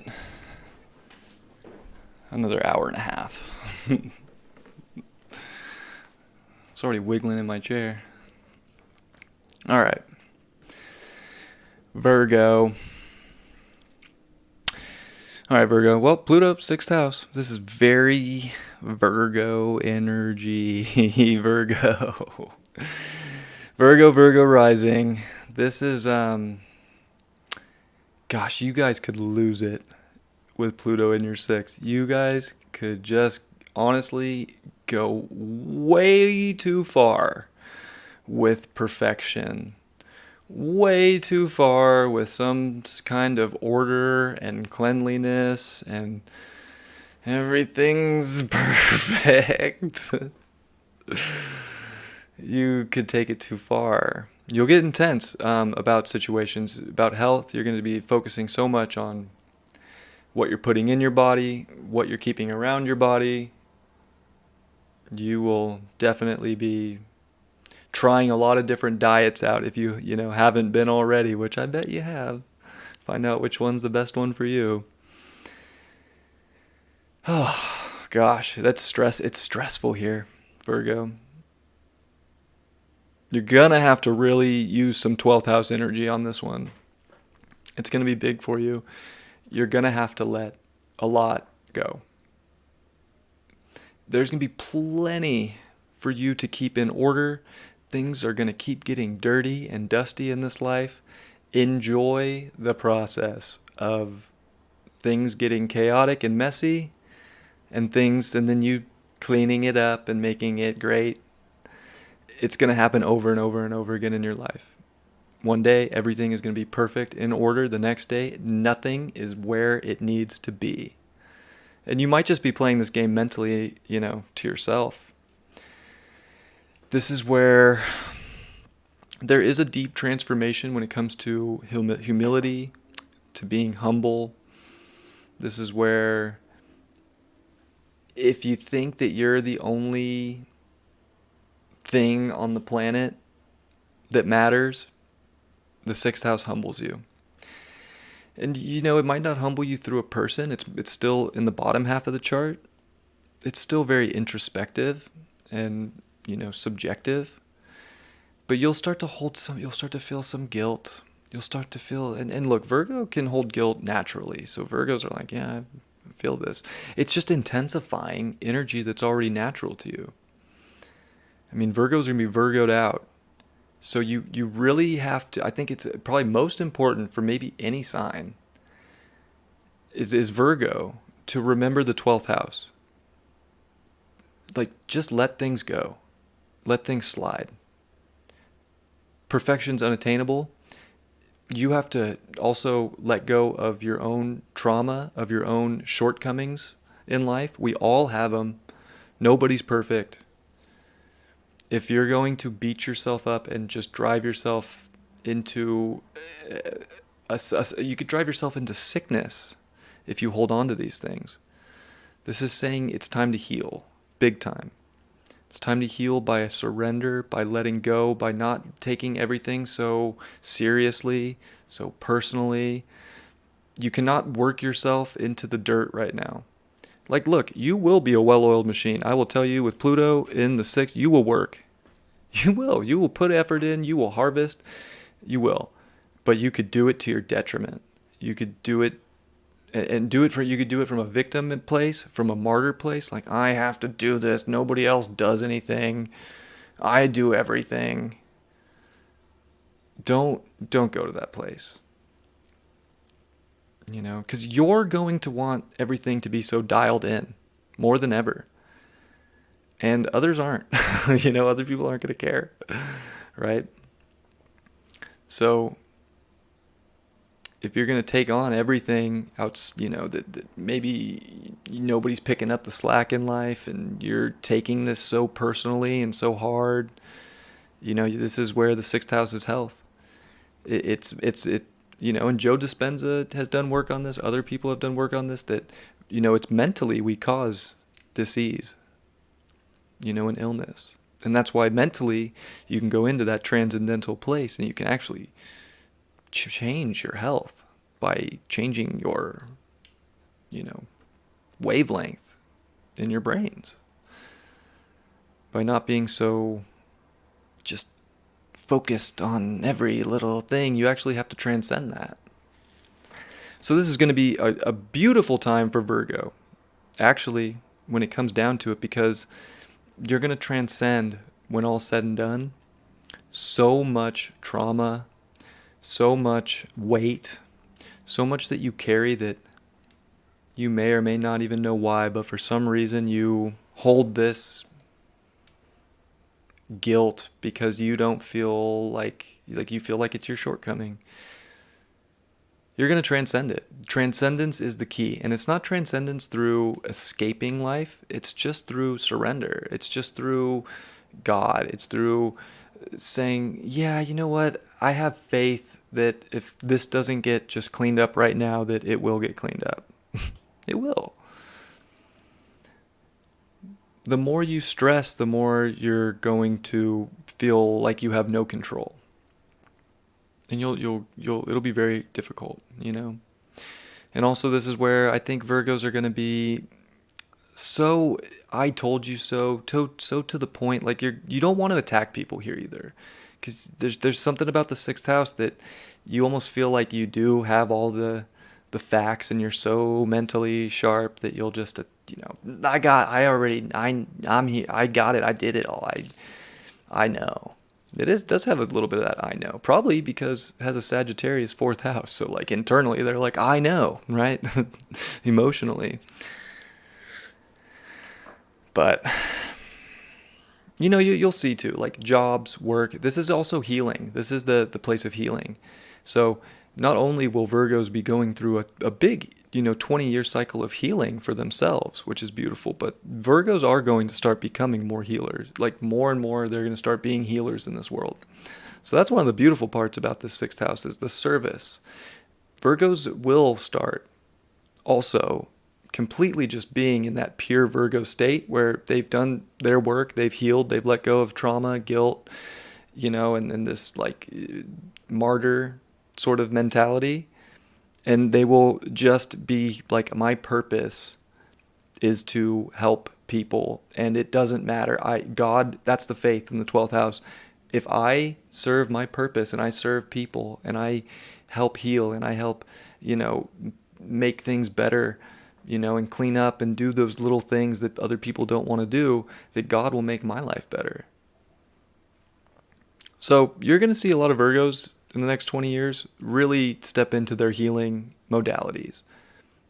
Especially sixth house, it's very physical. You might see a lot of massage therapists as Virgos, which you may already, but there'll be more, maybe Reiki with massage. Maybe some kind of innovation there, which I know some do. My Reiki practitioner, who's a mentor of mine, she actually does massage Reiki. It's amazing. And she is a Virgo. How funny. So shout out to Miss Erica, my bruja. What else? It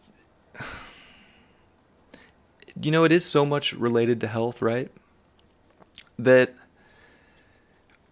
a lot of Virgos are going to really be worried about Pluto in the sixth and what that means to health, right? And I can actually already feel it. Like Virgos are like, am I going to get, really sick? It's not like that. You do have some choice here because it is in the bottom half of this chart. And this is where, it's your mind that's causing you stress. You can want to think it's something else. You can want to say it's this, want to say it's that. It's your own mind, right? So the more conscious you can become of your own thought patterns and your own way of analyzing your reality and your own, little quirks about how things should be, you will be able to transcend and you will be able to see that, yes, I'm stressing myself out. I can just let go. And you'll be fine. And I don't think Virgos will get sick. But the ones that are so worried maybe about a sickness, you will magnetize that right to you. If that's so deep in your psyche and you actually believe it and think it, oh yeah, you'll go there. And look, it could, this could bring up some kind of an illness and a transformation, and that could be a humbling too, right? Because the sixth house does want to humble. So some area of life could humble you. It could be sickness,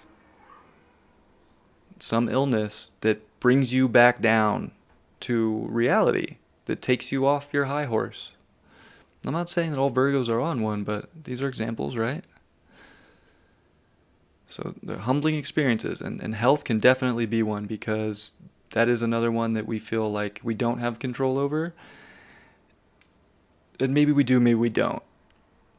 That's up to, personal opinion, personal belief. But yeah, I think, it's going to be the mind.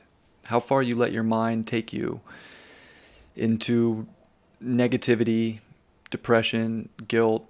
Everything's so hard. Everything's a struggle. All I do is work. If you can look and see the purity in what you do every day, no matter if you're a workaholic or not, if you see the purity in your day-to-day life, you'll be fine. Because it's going to be so important to remember your 12th house. You just got to let some things go. Like, I would say that, like, for Virgos, it's got to be water off a duck's back. There will be things that you're going to crack so deeply into, and you're going to hyper-analyze, and you're going to emotionally get, so fixated on, and it's going to go mentally, and it's, that's fine. That's fine. Especially if you're passionate. But there's a place here where it's like, it can't be so fixated, right? It's a cadent house. It wants to mutate. It's a mutable house, a cadent house, right? So it's got to be adaptable. So Pluto wants to fixate. It wants to get so focused, so mentally invested in life, daily life, reality, people, especially with Aquarius. The more you can focus on yourself and your connection to God, and then realize that what you do on a day-to-day basis is service for God. And it's service to, and it's your job to bring that to reality. And in a humble, service-giving place, service-giving mentality, right? Virgos are known for being nurses, working in hospitals. So are Cancers. But Virgo is very much like the healer in that aspect, that I will take care of you, like selfless acts of service, right? So I just think Virgos do have to kind of like take their negative perception about what they have to do in this world and definitely tuck that away, because everything you do has so much purpose, and you are healing, and you are providing healing. And this is going to make you smart. Don't get me wrong. Like, you're already a very intelligent sign. And this is, bringing a lot more of that. But the mind can play tricks on you. I think that's the biggest thing, is like, don't let your mind play tricks on you. This would be a good time for Virgos to really meditate, right? The next 20 years, like, if you have I don't care if it's 5 minutes, or I don't even care. And I'm not telling you what to do, but it doesn't matter how you do it. Just turn your mind off for 5 minutes a day, please, Virgo. That would be my wish. Like, you have to. You cannot plan Aquarius, and that's your 6th house. Pluto's in that for the collective. You cannot make plans for everything. Like, you'll be able to make plans every now and then. They'll work. But, like, there's too much radical things that'll just change, or lightning will strike, or this will happen, or this person will show up, or this, and it's a cadent house. Like, you're just gonna have to be flexible. The more flexible you can be with your list, your plans, your day-to-day life, the better. And you'll still commit to plenty, and you'll still achieve plenty, and you'll get so much done, and you will clean a bunch of stuff up. But, like, I'm telling you, if you vacuum every day, that vacuum's going to break, and you're going to be like, damn it, my vacuum broke. So, just remember to find some solitude, to take yourself out of reality in a spiritual manner, not so much an escape. It's not about escaping reality. It's about choosing to disconnect from it for moments so that you can realign your mind, do something creative, do something artistic, do something abstract. If everything is just in, perfect linear detail all the time, not only will it start to get, boring and mundane, but, you'll start to, like, do it so many times over and over again that you'll literally feel like you're losing it. And you will get very repetitious. And you already are. But, like, that's why I'm saying, like, this for Virgo is a very interesting one because it's so Virgo. So, try to adapt as best you can. Change. Do things differently. Try new routines. Try new situations. Especially if you haven't been getting results that you wanted in certain situations. Yeah, I mean, you can keep doing the same thing over and over again and beat yourself up about why you're not getting the results you want. But have you tried something different? Have you tried a different schedule? Have you tried a different routine? Or are you just going to say that you can't? Or, no, I wish I could. Everybody else can but me. So, flexibility, letting things go, not worrying so much will be your best friends. Will be your best friends ever in the world with Pluto in your sixth. Because you're going to be a busy bee. And you're going to get so much done, and you're going to help so many people, and you're going to do so much on a day-to-day basis. At times, not every day, but you're going to do a lot here.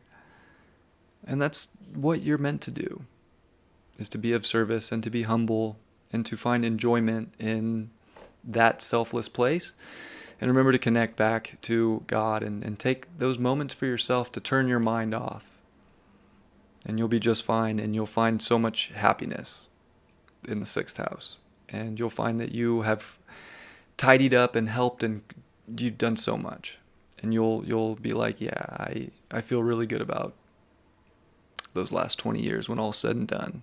It was hard. I was really hard on myself at times, and I was really critical of others at times, and man, did I pass some crazy judgments. But I learned about myself, and I became closer to God and closer to everyone, and I found more empathy in people by going into those places. So, you might have thought you were already there, Virgo, but you're about to be super Virgo moving forward here.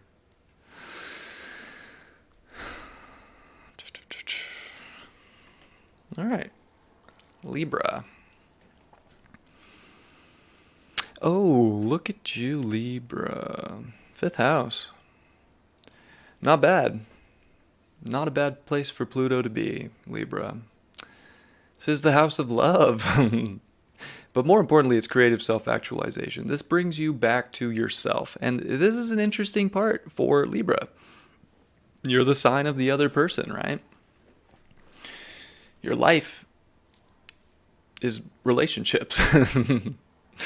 Now, not all the time, but life is relationships. You build relationships over and over and over and over and over again. It's actually pretty rare when you find a Libra that's only been in one relationship their whole life. I don't know one, personally. Maybe somebody's out there. I'm sure there is. But it's so much about other people, how other people think, what they think about how I look. Do I look beautiful enough? Am I appeasing to the other person's eye? Am I balanced? Other people. What? It's just always about the other. So Libras are always trying to find the relationship to themselves, right? And they do. And it's beautiful because through relationships, Libra do finally see that reflection, and they really do find out who they really are. And it's not that Libras don't, but it's just everything has something to do with something else. There's always something else. There's always a Libra. So the fifth house is definitely about yourself. This is the house of the self, the ego. So this is where Libras are going to get very intense about finding out who they are, what they're here to create, their artistic qualities. This is about taking risks too. Like, especially having Pluto in the fourth, like Libras could play it real safe for the last 16 years. Thinking they're kind of living life on the edge, thinking they're, but really they were just chilling. They were just home. They went through some intense home stuff, right? You did, Libra. You went through some intense family, home life situations, emotions. But now you're ready to kind of be rebirthed in many ways through those situations to really step into your creative self. What do you want to do? What do you want to show the world? What do you want to paint? What do you want to get on stage for? What do you like show yourself to the world? Yourself, not just your partner. This is my new relationship. You have to be able to show out on your own. Show out by yourself. Be proud of yourself. This is a time to take a risk. Put yourself out there. If you have a talent, Libra, this is like go do your talent. Go do a talent show. Go get on stage somewhere. Sing karaoke if you can sing. For God's sakes, stop pushing your partner up on stage. You know, this is like time for Libras to really learn to step on stage and to be the star. Right? The fifth house is the sun. It is the star. So it's a very intense time for that, because there can be, like, at times with Pluto, feeling like a lack of confidence, not feeling like you can do it on your own. Because remember, Pluto brings other people into the equation. It's very scorpionic, right? Not being able to love yourself unless other people do, especially in Aquarius. Does society love me? Does the collective love me? It really doesn't matter, Libra. You have to love yourself big time. And you have to show yourself off. And yeah, just, you know, that's the funniest thing. It's about your happiness too, right? So you really want to show the world what makes you happy. Not what makes other people happy. What makes you happy? So this is going to be a time where Libras are going to start showing out. They're going to get pretty focused on their creative endeavors. They're going to start actually like playing the me game, which will be a trip for people who have Libras in their life, because Libras are the ones that are going to, you know, always kind of show up for the other, you know, and they're going to really start showing up for themselves. They're going to really start kind of, there's going to be a kind of a selfish, you know, mentality here with Libras. And it's not negative. It's good. Libras need this. This was like the moment they've been waiting for. Was, you know, they've had all, you know, the Saturn, Jupiter meet in the fifth. Saturn was in the fifth, where they kind of repress their ego. They repress their sense of self. They eventually did find it through that. But now Pluto is just going to intensify and transform what your ego is and how you show it. And yeah, I think it's going to have Libras taking some crazy risks that they wouldn't have thought of. They're going to be like gambling on a situation, because they're just going to have this special feeling that they got it. Where maybe they needed to be prodded along by somebody else. Because that happens with Libras. Libras will like want to do something, but they'll like ask their friend, like, do you think I should do this? Yeah, go do it. You know? I lived with a Libra last year, and he was so funny. He needed me to help him with the weirdest things. Like, can you help me hang this picture? I was like, yeah, just hang it, and I'll like tell you if it's straight or not, if that's what you want. Like, he just wanted me to stand there while he like put up a picture. It was hilarious. I was like, gosh, such a Libra. So yeah, Libras really want to start risking, you know, it to kind of steal the show, be the show, you know. And the ego is going to be going through a transformation. So this is going to be 20 years where it is possible that there's an ego death with Pluto here. So that you can actually really step into your full creative potential of your self-actualization and really show that off. Because if you have been living in a reflection of something else that wasn't your true nature, Pluto will tear that wall down, right? So you have to trust yourself. You have to really believe, you know, in what you're feeling is true, and that if you put your intensity into creativity, it will shine so bright. This is definitely where children could be a big time in Libra's lives, especially, you know, maybe it's grandkids, maybe it's kids, depending on the age of the person, right? But Pluto's going to intensify situations around children. It's about happiness. It's about love. It is the house of love and romance. So they're you know, Libras are very romantic. This will amplify that. But I think that there's also something about, like, they're not just going to be romantic unless their heart's fully into it. Where maybe they would before. Maybe sometimes it's intellectual with Libra. Love can be an intellectual thing. Does it make sense? Does it balance my life out? Does it look good on Instagram? There's like it's mental, right? So this is kind of going to a much more identified place where they're really saying, like, I'm going to do what makes me happy, and I'm going to fall in love with myself. And that will attract better relationships, better friendships, better people, better everything into the reflection that I see on a daily basis. So Libras are going to start getting pretty grandiose here. They're going to start, they're going to start to really show themselves. The Libras are going to show a lot of courage. They're going to show a lot of pride. It could be, to their downfall in some ways, where they're just getting way too egoic, and you're like, whoa, Libra, chill out. You don't want to be in that place. Because remember, the 11th house, the polarity. That's important. You have to remember the polarity of Pluto. And it's the 11th house. It's people. Like, Libras are going to find their special self that they've been looking for. They finally get to find their special self and the relationship to themselves in that place. And they have to remember that other people are special too. And, to let other people be unique and special also. You can't be the star of everybody's show. You're here to be the star of your show. And you will get recognition and you will be seen. But if you're just constantly trying to outshine other people or take every, bit of recognition, like, you're not going to have any friends. You're not going to have good relationships. You'll just be isolated. It'll just be Libra. And whoa, what a scary thought that would be, right, Libra? Just, oh my God, could you imagine just a Libra for 20 years single? I would not be okay with that. I would have to step in and be like, Libra, this is not okay. You cannot be single for 20 years.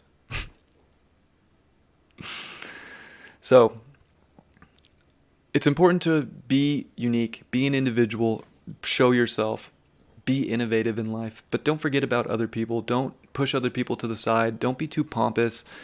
If you can't still be balanced and see beauty outside of yourself, and if Libra just gets so hyper-focused on self and what they're creating and what they're doing, it'll push people away. And they'll be like, well, I'm just being me. What, you don't like me? They'll get defensive. So be encompassing, still be that Libra, still find beauty, balance, harmony, and maybe, just maybe, because you are a Libra and you are on a quest for balance in this life, maybe this is the best, sort of energy you could be coming into for 20 years, in all honesty, because not only is it about yourself in so many ways and your happiness, but you still have to balance it out with people and what other people want and how to create win-wins. So this is like one of the it's really good for Libra. They're going to learn so much about how to really show up and make decisions and just live life for themselves, but also how to do it with people, with groups, in society, and hopefully not isolate. But, the 11th house is interesting too, because you will also need moments where you can't just be on stage. You got to kind of escape for a moment into wherever you got to go to process things. And that's okay too. The sun sets every day, right? It goes away and we don't see the sun. So remember, it's okay to go away for a little bit in time to process things and then to show up the next day. But Libras are going to show a lot of light, a lot of potential. This is extremely creative.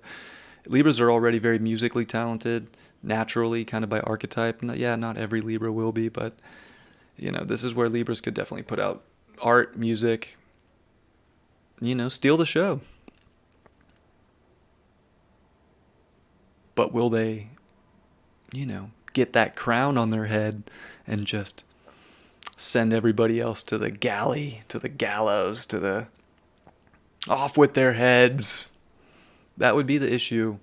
And that's where there could be pompous energy. And I would say Libra, Remember, you're here for balance. You're here for relationships. You're here to find and relate with other people. Don't push people away because you're finding so much self-empowerment and creative ability. And yes, please, by all means, show it, live that truth, but be nice still to people. If people aren't good at something and you're good at something, you don't have to be like, you suck. I'm better, you know? Like, it's still important to, like, be a good king or queen, right? Treat the people, treat your court right, and they will treat you right. And you'll have really good connections, and you'll find so much love as a reflection. So, 5th house Pluto, boom. It's going to transform your ego. You're going to find a sense of self that you never knew you had. And look, there could be moments where you feel like you have no identity.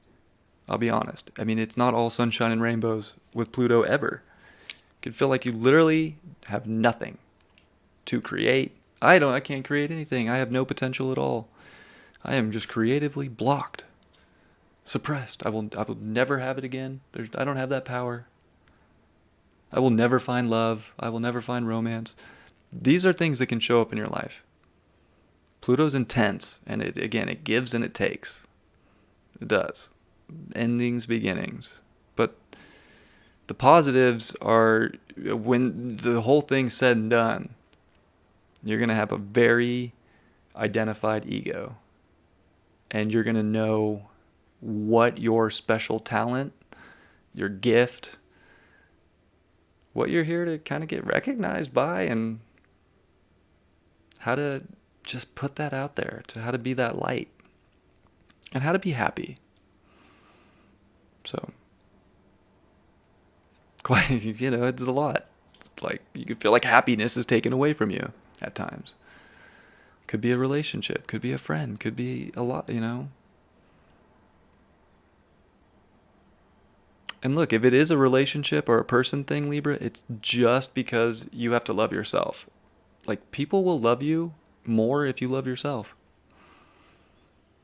You can give love all day, powerfully, be so attentive, but you have to also give that to yourself as well.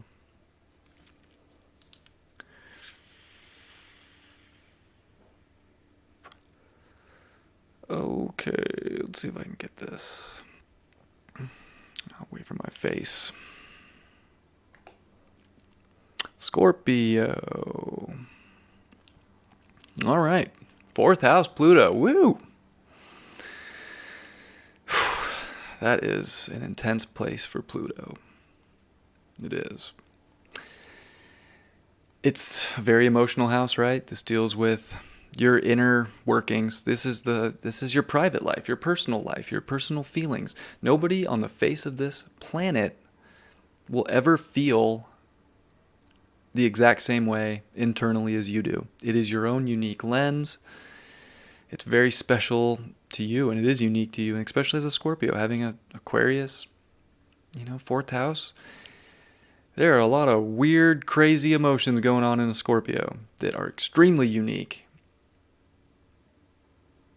And it's going to deal with like a 20 years here of really, maybe rebuilding that inner foundation, rebuilding that self-image, because that's a lot of what the 4th house is too.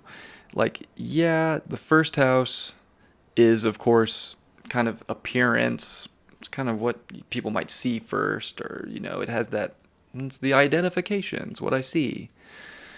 But this is the deeper feeling, the deeper self-image. So Pluto's going to come through and really intensify this. Emotions are going to be all over the place. Pluto in the 4th is an emotional roller coaster. You just have to get used to it. And, that's the weird thing about Scorpio, is it is such an intense sign. But it will literally try to disconnect and block out emotion with a Scorpio 4th house. It'll try to say, no, I just want to be intellectual. I just want to get things done. I just want to focus on power and getting some control and getting what I want. I don't need to worry about that thing that I'm feeling. But at the same time, that's why Scorpio is so psychic. is because it can tune to people's frequency internally. So this is going to help, way more with intuitive notion, because you're going to be so sensitive, and so it's going to be a fixation and intensity on your emotions. So Scorpios are going to feel like they're in the ocean, like they're just, the waves are crashing. But it's like over time you're going to learn how to time the sets, and you're going to understand that you will emotionally process things. Maybe sometimes it is by stepping back, by, kind of reclusing and understanding, trying to mentally understand at the same time why you felt a certain way. But, emotional outbursts can happen. It could be, you can be very easily emotionally triggered with Pluto in the fourth house. It will also, it will bring up family situations, home life. Your personal life could go through a transformation. Endings and beginnings. It's definitely a place where it tries to break you down, almost like an excavator. Break you down to rebuild you back up and like really firm up the foundation. This could even be a time where you maybe thought you would live somewhere for the rest of your life. This would be home. And all of a sudden it's not. Something happened. You got to move. Got to set up the nest somewhere else. But, it could be a time too where Scorpios could want to get lazy at the same time. They could want to just chill. They could want to just not put effort into life. I just want to sit at home. I just want to be comfortable. I just want to be cozy. It's too intense out there in the world, and it gets my emotions frazzled. That would be a weird energy for a Scorpio to be in. I'm not going to lie. It'd be weird. That would be so weird. So please don't do that, Scorpio. Nobody wants to see that. Remember 10th house, right? You're going to be feeling so much emotion. You cannot project that onto everything. You cannot make it everything's fault. This is like self-accountability about your feelings and waves and currents emotionally and what triggers you emotionally. You have to take responsibility. These are your emotions. They honestly have nothing to do with anybody else. That's going to be the crazy part, Scorpios. You're going to have to realize just because somebody left you or just because a job fired you, and look, I'm not saying these are going to happen, but they're examples. Like just because a light switch broke in your house, whatever it is, and it triggered you emotionally and you had to feel things so intensely, so deeply that you were like, I don't feel at all safe or comfortable. It's just a matter of owning up to why you felt that way and not making it someone else's fault. If you are going to push off emotional responsibility onto everything else or the world or society and play some victim, you will get crushed with Pluto in your fourth house. You have to take accountability and responsibility for your feelings. They are yours and yours alone. And every time that something happens, it's just trying to initiate for you. It's the square. It's just trying to initiate you to move forward. That's why Cancer is the Chariot card in tarot. You have to go. You have to leave old things behind because they're actually not comfortable any longer. So if you think that you can just sit in a comfortable situation, but it's not getting you to a job that you want to be at, it's not getting you to a purpose that you want to be at, but you're just going to stay in that situation because you think it's a false sense of security, Pluto's going to break that down. Because it's trying to initiate you forward. You have to rebuild the foundation. And that'll happen in different ways for your personal life. It could literally be, wow, I had to tear my home down and rebuild a new home. Or just move from a home into another home. Or find home in some weird place, Aquarius, that you never thought. No, I'm just kidding. Who knows? But the end is like it's feeling home in yourself. It's like the fourth house is a very deep ego. It's deeper than, we give most astrologers give like the first and the fifth house, a lot of ego. Fourth house is some ego. It is the most personalized ego ever. It is not the ego that somebody will judge you for. It is not what somebody says and be like, oh, they're so in their ego. It is every bit of energy and emotion that you feel that nobody else sees. That is what's getting heightened and intensified. And that can be difficult, right?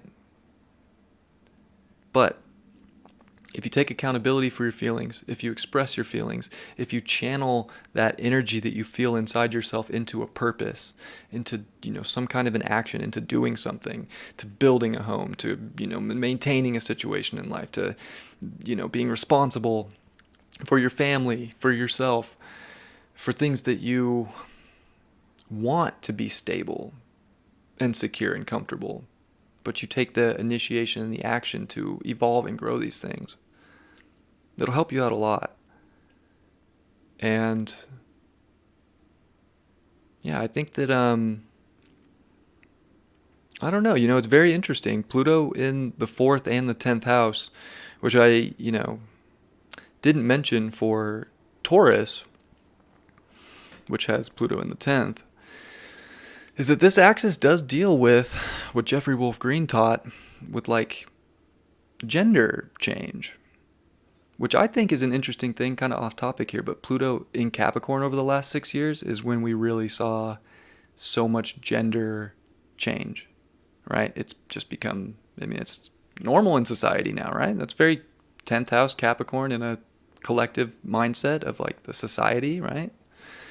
It became like, it's the norm now. And Pluto in the 4th and the 10th deals with that too. So, it's interesting, Scorpio. You potentially might transform, because you're a transformer here. You might want a sex change. Not every Scorpio is going to want that, okay? I'm kind of joking, but that's how deep of an inner working transformation is taking place here, okay? It's an example. I'm not saying everybody's going to do that. But it's kind of bringing up like some reworking emotionally that's like, whoa, it can almost feel like your hormones have gotten some kind of an intense shock to them. And they're now kind of mutating. Your hormones are, the 4th house is wild. It's so much internal feeling. It is hormones like that. And yeah, you're just going to feel deep. You're going to feel differently. You're going to feel more intensely. You have to be okay with this. You have to accept your feelings. And you don't want to hide them so much either. Like Scorpio can definitely like be alienated from sharing emotion. So, if you take responsibility, if you accept emotion, if you accept that you're feeling things that maybe you've never felt before, but you don't be scared of yourself. Don't be scared of feelings. They're literally trying to move you forward and help you find a, secure place. And also this is what, again, like Scorpios can want to just do family, just do home. Like Pluto will intensify it at times, this house, which there's nothing wrong with that. As long as, you're still taking care of your responsibilities, or, if you do need a job that you're putting effort in there, it's, you could want to slack off at work and just go home all the time, or just do what, so you need to find a balance between career and home life and not feel like you're not here to accomplish something, because you are. So yeah, I don't know. It's interesting. Having Pluto at the bottom of the chart can, kind of have Scorpios recluse and kind of like go into their hole, when really they're not really supposed to be in the hole right now. They're kind of meant to also do something special, shine their light, put themselves out there. So remember that too, Scorpio. You are still here, even though you have so much inner transformation going. You do kind of want to show that to people, right? You're building a new emotional structure that is part of your character, part of your integrity. So it is kind of a deep overhaul for Scorpio, but again, if you're the sign of transformation, Scorpios have lived through some intense things. Every Scorpio I know has had a pretty intense life. My best friend's a Scorpio. His mother committed suicide, you know. I could not imagine being a child and having that happen. There's plenty of other Scorpios I know with intense stories, but this is like an emotional rewiring. That's really like helping Scorpio feel more safe and more secure so that they have a solid base, a solid foundation, the most secure bedrock to do something instead of just forget about the doing and just want to, do nothing. We need Scorpios here. So moving forward over the next 20 years, if you start seeing Scorpios just hide away from the world and just do their own little, I'm just doing my Scorpio thing and I got my this is my little thing, be like, hey, get out, show your dudes you're here to be important. They got to remember that. So still do the 10th house, Scorpio, even though it's intense and emotions and it's sensitive and you're going to be feeling things and you might want to show weakness, right? But it's okay to be vulnerable. In fact, you will do better in everything in your life and people will respect you more if you are vulnerable. So,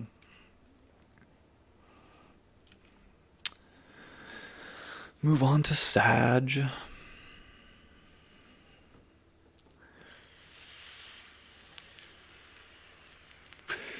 Yeah, natal Pluto in the 4th is very intense. What's up, Red? Brian Wilden. Preach. Well, I hope you're enjoying. It's nice to see 127 people in here. This is a good live for this channel. I think this is the most I've ever had on a live on this channel. So thank you for being here with me. All right. Sag. Pluto in the 3rd. Kind of like Gemini, right? Like we talked about Gemini. They got Pluto in the 9th. Kind of their opposite energy. This has got some opposite energy for you too. Pluto in the 3rd. It's very interesting. Sag is definitely like having to consolidate. Having to actually analyze the things. Like it's almost like you have to now...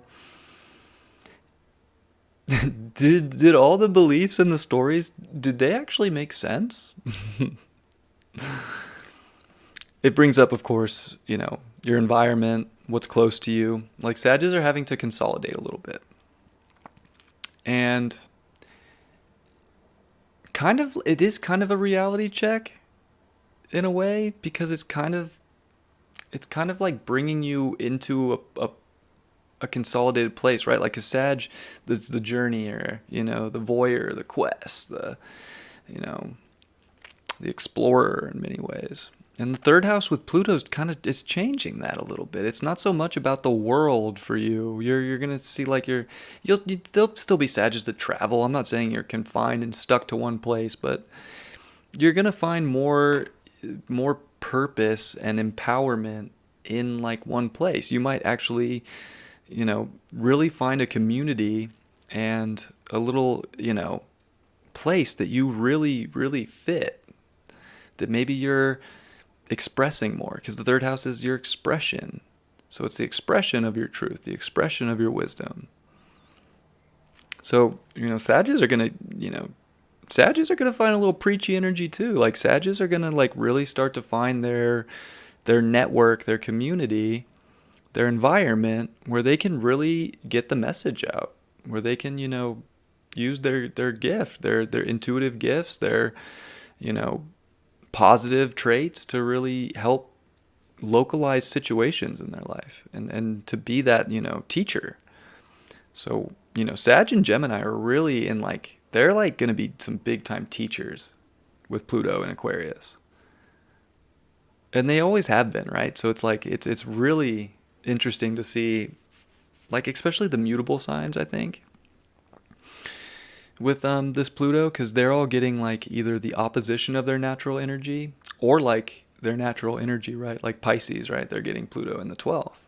We'll get to that, of course, but and Virgo, right, getting Pluto in the 6th. So the mutable signs, like everybody's gonna be talking about, oh, the fixed signs are getting hit intensely by Pluto, and they are. They're getting the squares, the opposition, and conjunction. But these mutable signs are like in a very, they're in a big position too, because it's really forcing you to be mutable.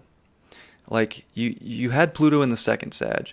You could have gotten really, really hung up on money, security, things that make you feel safe, that, hopefully you built up a ton of self-confidence and like some, even charisma, and really feel solid, because now it's like, deliver the message. You have the truth, Sag, right?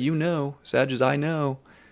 Well, can you express what you know in a way that people can digest, in a way that people can understand? Or is it, are you talking like an alien? And expecting everybody to just follow what you say. So this is like, I think where you're going to start to see Sages, really, write some profound work, express some profound thought, but they're gonna find information too. This is where their truth new information could present itself.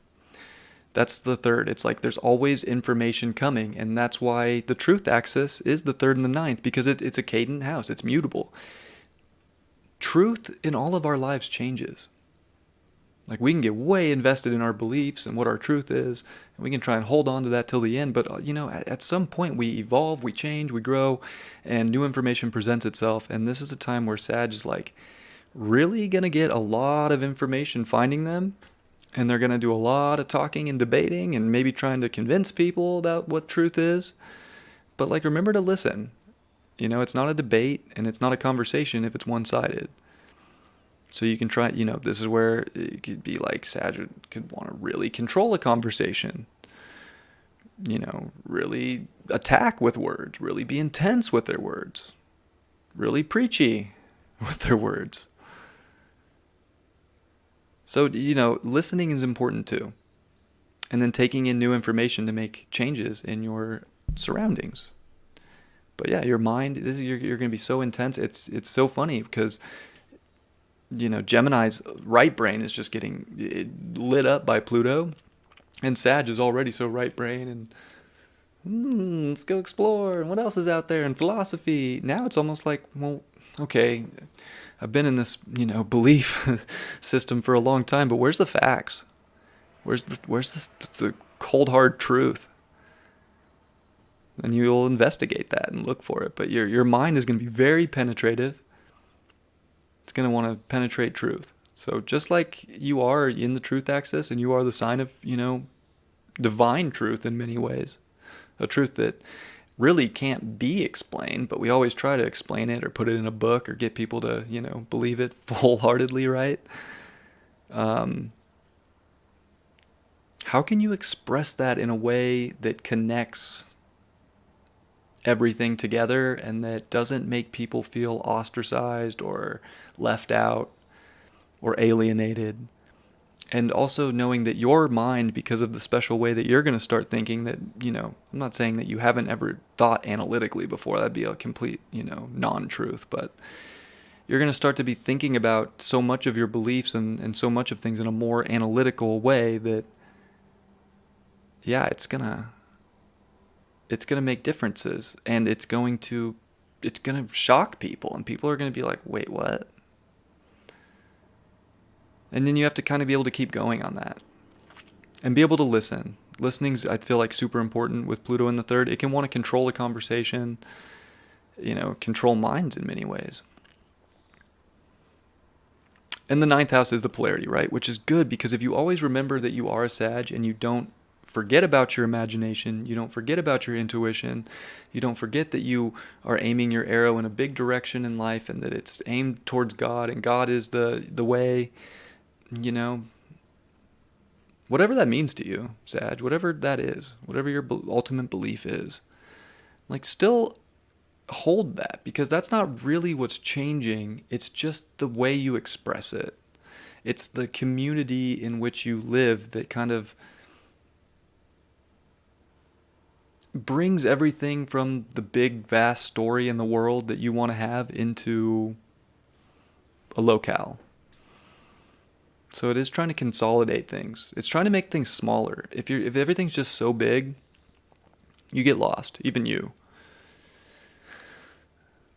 So making things smaller will actually make things bigger, and it'll make things bigger because of connection and because of networking and because of conversation and people and teaching. It's like you can't teach if you're on some crazy quest, but you also have to remember, like, maybe you will travel to teach.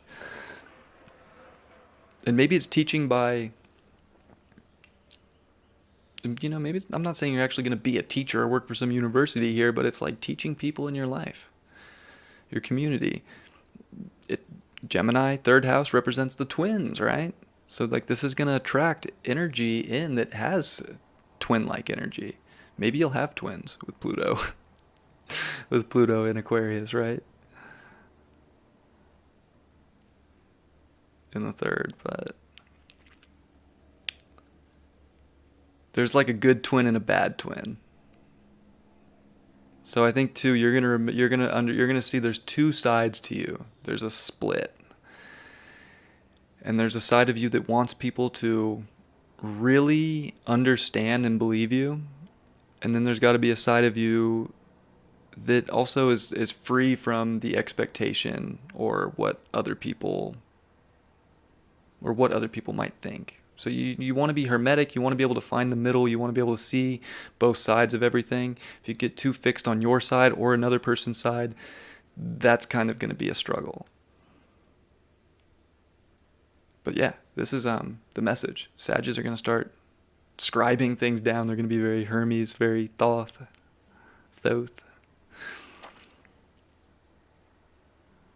Maybe write some books, tell about their adventures, tell about their stories, their beliefs, create a new Bible. I don't know. But don't forget about faith. Even if you are just getting more analytical over the next 20 years, like, don't forget about your beliefs. Life is an adventure. How can you stay positive? Sometimes truth hurts, right? Truth is an interesting thing. Sometimes it's like it can really mess with us when we take in some truth. It can be hard to listen to, hard to take in. It can hurt us, our feelings, for moments at a time. Just stay, the more you can also stay positive, be a Sag, the better you're going to be. So as you're being consolidated and more mercurial and, kind of having to adapt quicker and change things up and be nimble, you're actually really good at that. And it's important to, stay there and to definitely keep exploring life. It's here for you to experience. Even if you feel like you might be a little trapped into a smaller place, it's not.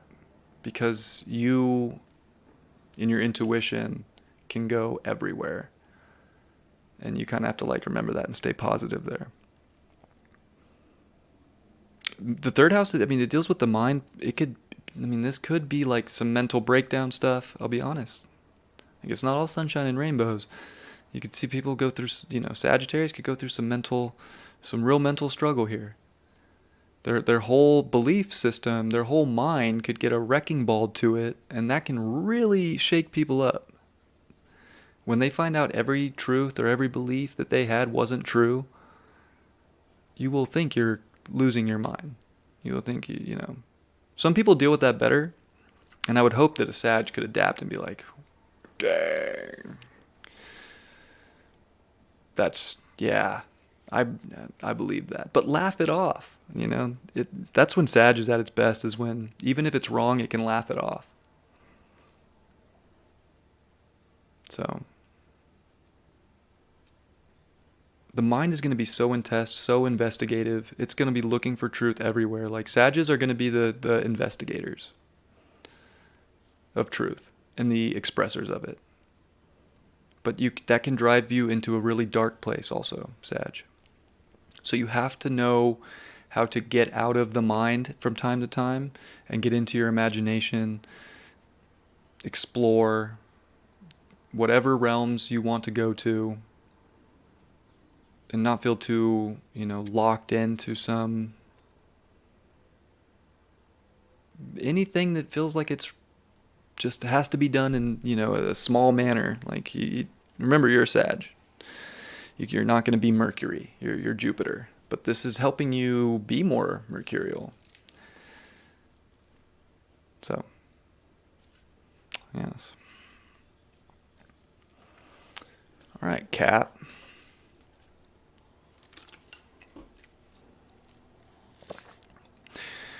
Wow, Pluto in the second house. What a trip. I'm a Capricorn, so I'm like, damn. That's crazy. It's been a long 16, 15 years, but it's almost done. It's out of it for now, but gosh, welcome to your new you, and this is where you need to build a very strong sense of self around who you are. This is about self-confidence. This is, a big place of security. Security is going to be some kind of primal need in your life. Money plays a role here, Capricorn. Pluto can get way obsessed, right, with money. Thinking that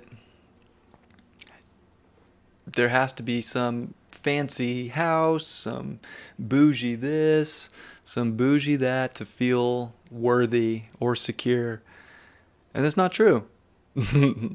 Like, this is going to, give you a lot of drive to manifest. This will give you a lot of drive to create. This will give you a lot of drive to build secure situations in your life. But it'll also break things down. Like, if you've been just thinking like, oh yeah, this thing is what makes me worthy, Pluto will break it down over the next 20 years and say, why would you even think that had anything to do with your self-worth? That was just a material object. It was just a thing. That was nothing. Your soul is worthy. Pluto's going to try and show you that your soul in your second house is worthy. And it could break you down to bare bones to where you feel like you don't have any confidence, where you don't have any money, like you don't look good, like you're just ugly duckling, loserville. And it shouldn't. You're not. This is a big soul test to realize just how valuable you are. To the collective, to yourself. If you just are the most authentic version of yourself that really just knows it's the shit, whether you have everything or you have nothing, this is where you want to exude confidence. You just need to know. It doesn't matter about what you look like. Beautiful, not. Poor, rich. Your self-worth and value is just a feeling. And Pluto's going to, test you on that. Do you really believe you're worthy? Do you really believe you're the boss? Do you really believe you're this, great, powerful Capricorn? Because it'll take things from you just to check, right? Make you feel like, oh my God, wow, I had money, now I don't. Am I still a boss?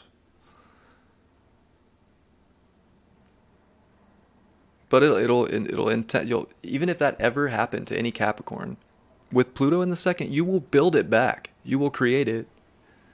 You just have to remember that you're worthy. It's all about self-confidence with the second house. You are here to feel safe. You are here to build a relationship to yourself in a way that treats yourself as an empress or an emperor. That's the goal with the second house. It's very Taurus, right? It's the first Venus sign.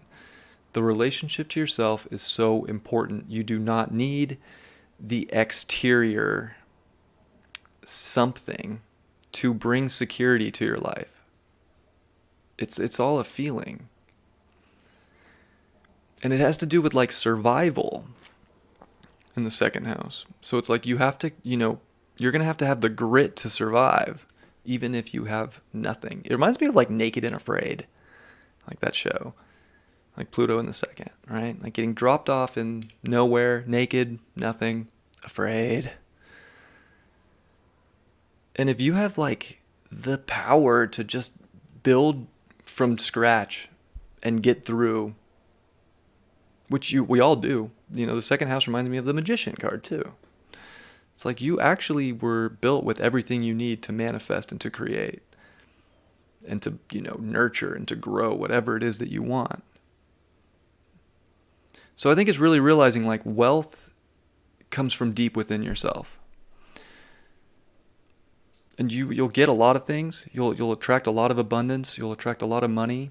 The more you believe in yourself.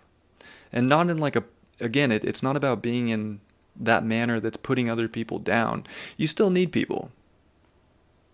8th house polarity. You still need to merge with other people. You still need to trust other people. You are so powerful, and you will, when all said and done, whether you lose everything you've ever purchased or you thought made you worthy in this life, over the next 20 years, you will still need some sense of, I guess, like emotional commitment to something outside of self. You will want to put effort into something. And that's actually how you attract, right? You have to it's both, right? It's like the masculine energy puts it out there, and then the feminine has to receive. So it's like putting effort in to receive. And that effort really is about it's so internally about how you think and feel about yourself regardless of stuff. And then remembering too to trust. Trust is hard, especially and when money gets involved. It's like this axis, this opposition always reminds me of a prenup in a marriage. Oh, I have a bunch of money that I earned and I really want to be in this relationship and this marriage, but gosh, what if they take all my money?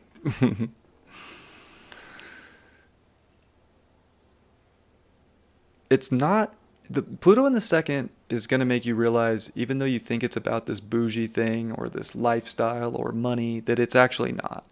It's about emotional bond. It's about emotional connection. It's about the deeper thing. It's about soul connection. It's about realizing that your value is your soul. And how you can relay that and show that value to someone else will help you merge with another soul. And that just makes people stronger. And that makes two people come together and be stronger. So I think that for Capricorn, it's very important to realize it's not about money. It's about emotion. Deep emotion of satisfaction, safety, pleasure.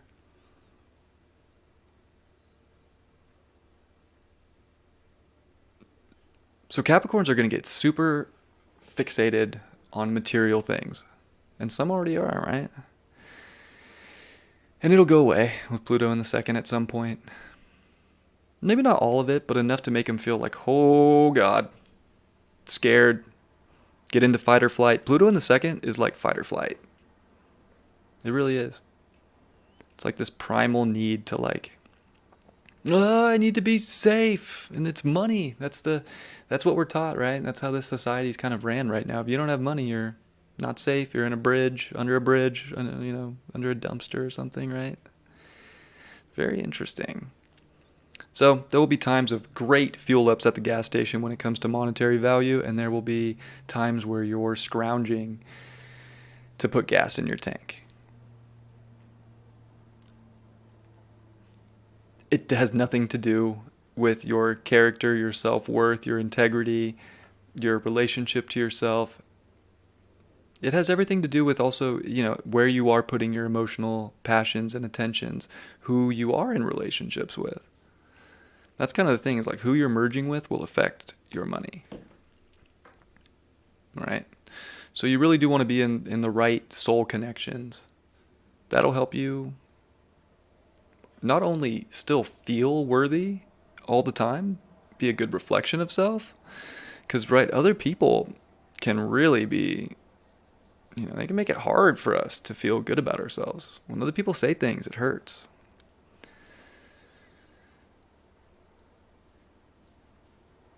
So, second house is interesting because it deals with mainly security. Like, you'll have nice things and then it'll leave, and it's like testing, like, do you still, it's not about that. It's about the deeper emotion and the feeling. Because the second house is very sensual, too. It is about the five senses. It's very earthly like that.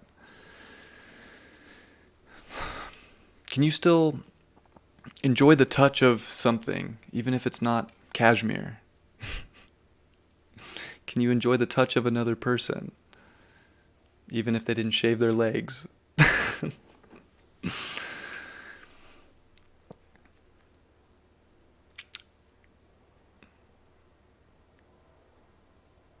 Those are things that are interesting, but it is also about knowing what is valuable to you. And that's an interesting one because your values could change, right? So we can lose confidence at times because we thought, oh, I really valued this part of life. And then that part of life goes and it changes. And then we were like, oh, and then we doubt ourselves because we thought that that was the thing and that was going to be there forever. So, Cap, you gotta understand you can always build, you can always manifest. Nothing lasts forever. Pluto reminds us of that. Scorpio reminds us of that. Your soul commitments, your passions are very important. You're not going to manifest anything if you're not passionate about it. That's this polarity to the 8th, right? And that's Pluto. So you have to really get your values in alignment, or the universe will do it for you by making you feel poor and making you feel like a poverty case, and that you can't manifest. And you're like, I just went through this huge transformation with Pluto conjunct all my planets, crossing my ascendant if you're a Cap rising. And then there's, man, victim to Pluto in the universe. No. The universe is just like, you're here to create, you're here to build, you're here to be strong-willed. You're here to persevere, right? So, it's just like strength is first house. Like, did you build a strong identity of self? Yes? Good. Then you are a strong warrior. You are here to manifest, create, connect, be passionate, feel pleasure, feel good. You can have all those things. Don't let material BS trick you from all the amazing depth and connection and emotion that this reality has to offer. It doesn't have to take you into a dark place. It's transforming. It's making you manifest better. It's almost like, look, if your values go away with Pluto and Aquarius over the next 20 years, it's only because those weren't valuable. They weren't. That's the secret. It actually had no value at all. So how hard you hold on and 4 of coins that is going to be the test. Otherwise, I mean, talk about like being able to manifest nice shit, and talk about being able to build a life and a home and security and something strong, stable. Absolutely a possibility. 100%. But it likely has to be shared, and it likely can't just be all about you, because that's the 8th house too. Trust, sharing, merging values. So remember, it's not, don't make it all about you all the time, and don't, forget that people are here to help you actually. This is one of those cases where, people actually could be a great investment, right? This happens all the time in life. So, Capricorn. Move on to Aquarius. Oh boy, Aquarius. Pluto in the first. How fun. Well, look, I've had Pluto in the first as a Capricorn, right? It's coming back in for a little bit longer. It's not done yet, but man, I talked about Pluto in my 10th at the beginning of this for Aries. Or for Taurus, actually, sorry. And it's similar here. Like, this is why Sun and Rising are both important. Like, I went through so many identity changes with Pluto and Capricorn. It's crazy. Like, who I was in high school to who I was after high school when Pluto came in, completely different. Like, my identity morphed so many times. I went from snow bum, just very like free and, very like Mars and Sag. Like, I'm just going to snowboard and smoke weed every day and, do whatever I want. Be free. My hair, I grew my hair out after high school. So Pluto came into, Capricorn into my first house. I grew my hair out. I got my ears pierced. I had my nose pierced twice. I started getting tattoos, right? Like right when Pluto came into my first house, I got tattoos. There were so many times that my identities changed, even up until this ending, right? Like, it was 2019 that I started wearing jewelry. Like, I don't know. I fell in love with crystals. That was like my first thing in 2019 that I fell in love with. Like, spiritually, I started like really resonating with crystals. So I started wearing crystal jewelry. So like that changed my appearance. I had short hair, very like shaved and, faded and styled, all the way to just kind of letting it go. I went through huge changes in terms of like working out. I got very obsessed with working out. I got very like ripped, very big. I was up to like 220, lean. I was pretty yoked for a minute when I was like 25, 26. Like, I've gone through some interesting, like, my identity has changed so much. And that's the thing with Pluto in the first. It is your identification, your appearance. You're going to go through changes of ego, Aquarius. This next 20 years, you could go through 7, 8, 10, who knows how many different sort of identities. But by the end, you're going to find the identity that you're really here to, like, ground and feel secure in. And not doubt. And not second guess, and to trust that. So, you could feel like very disconnected from your ego in many ways, Aquarius, with Pluto that's been in your 12th house. So these next 20 years are like, okay, no more feeling disconnected, no more feeling separate from your ego. Your ego is extremely important. You need to find an identity. And if you go through identity changes and you're trying to figure out which one it is that is the right one, that's how it goes. The Aquariuses are going to change their appearance, are going to change their look, the way they present themselves. They'll stick with something for a while, and then it'll change. And it's good. Embrace the change. Embrace finding yourself. That's what Pluto in the first is going to do. You're going to find yourself. You might realize, I'm not an alien. I'm a human. Or you might realize, I'm not a human at all. I'm an alien. Whatever it is, like, this is going to help, transform your identity. It's going to put a lot of focus on you.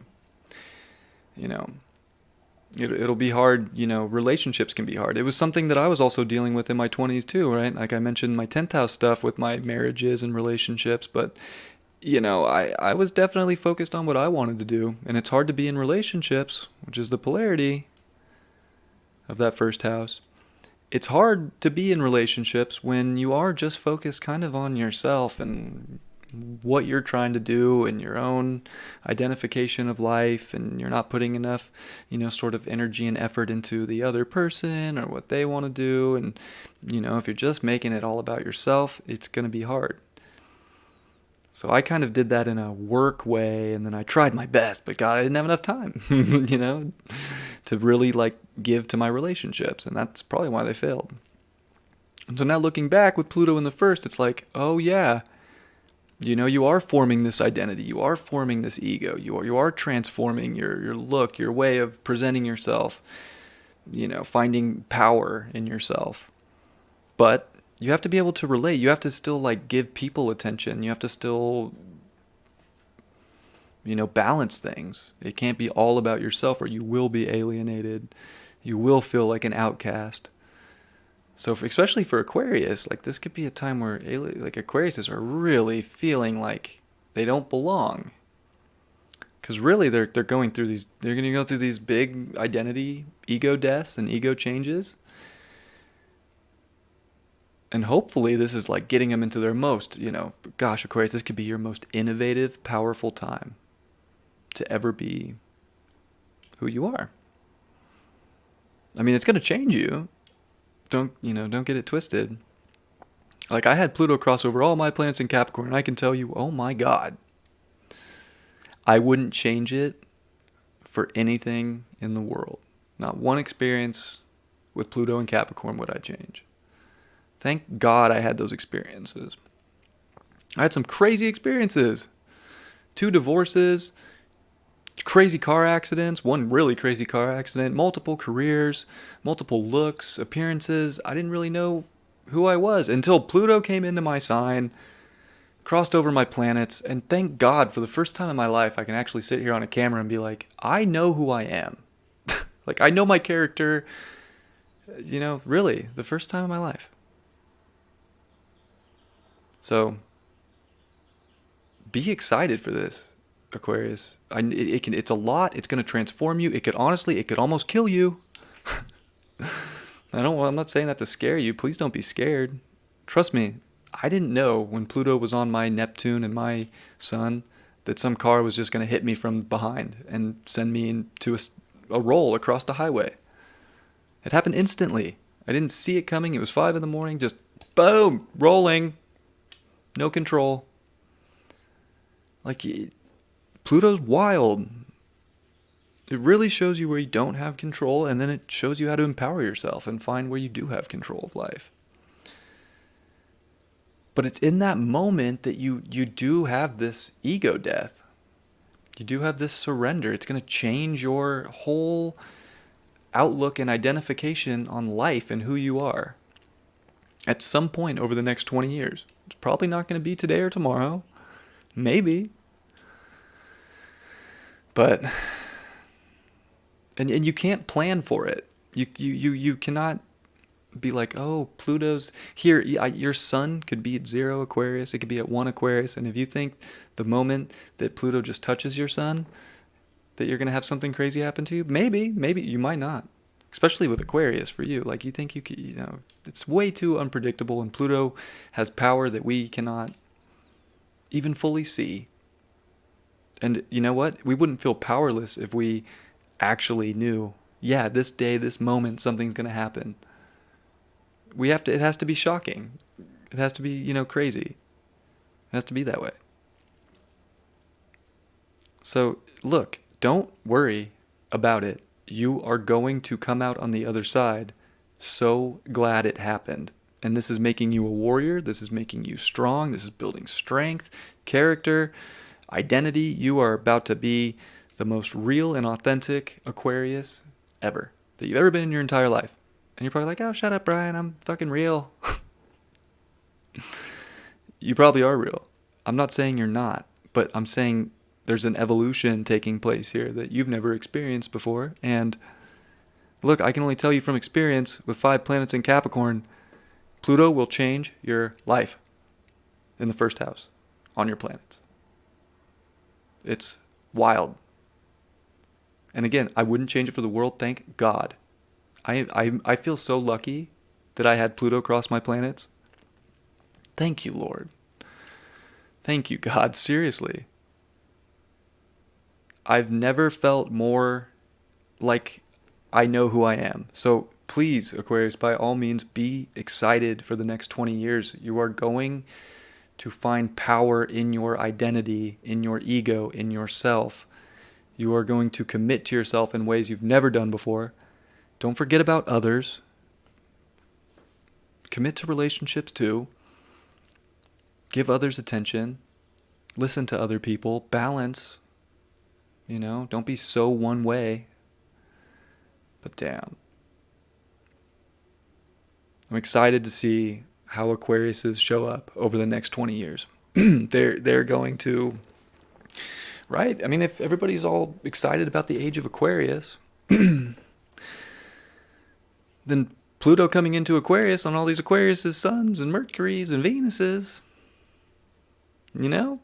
this is huge.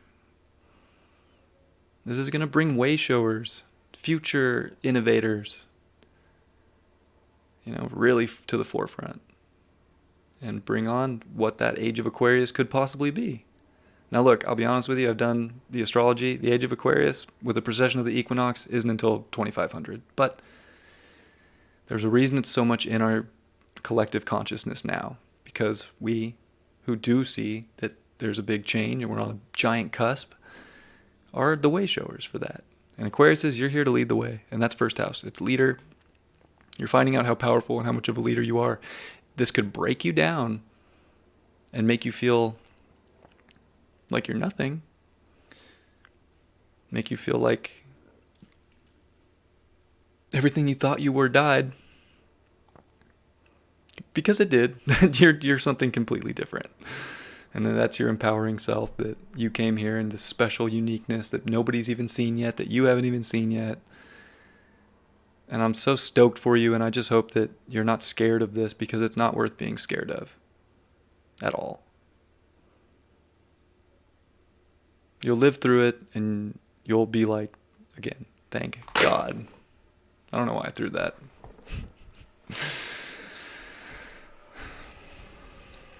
All right, Pisces. Very nice. Very nice. Very nice. Well, Pisces.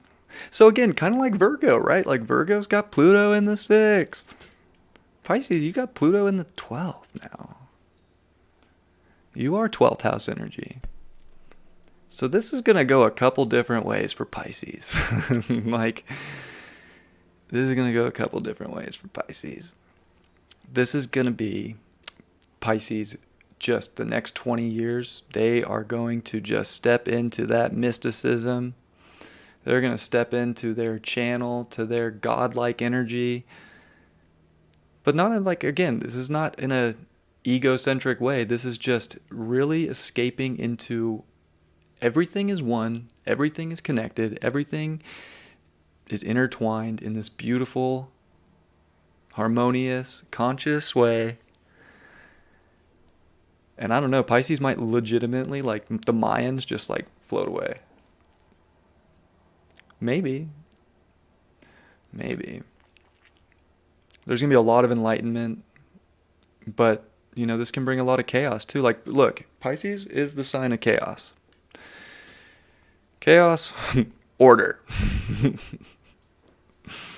Chaos and order. That's how the universe works. Every time something gets too organized, the universe makes it chaotic. Every time the universe gets too chaotic,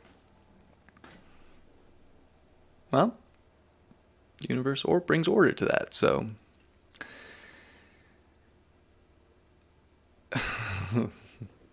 this is like a time for Pisces to just really, again, be a Pisces. Be compassionate, be sensitive, be unconditional, be caring, give, listen. You're here to be like this beautiful reflection of consciousness to people. And sometimes that's crazy, because look, you're tapped into that collective unconscious, and you'll be even more tapped into that collective unconscious with Pluto in the 12th.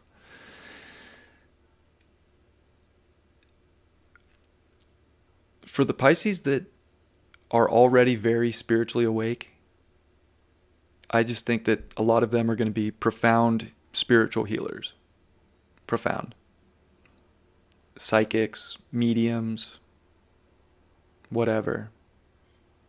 This Pluto's going to intensify some extreme spiritual gifts for them.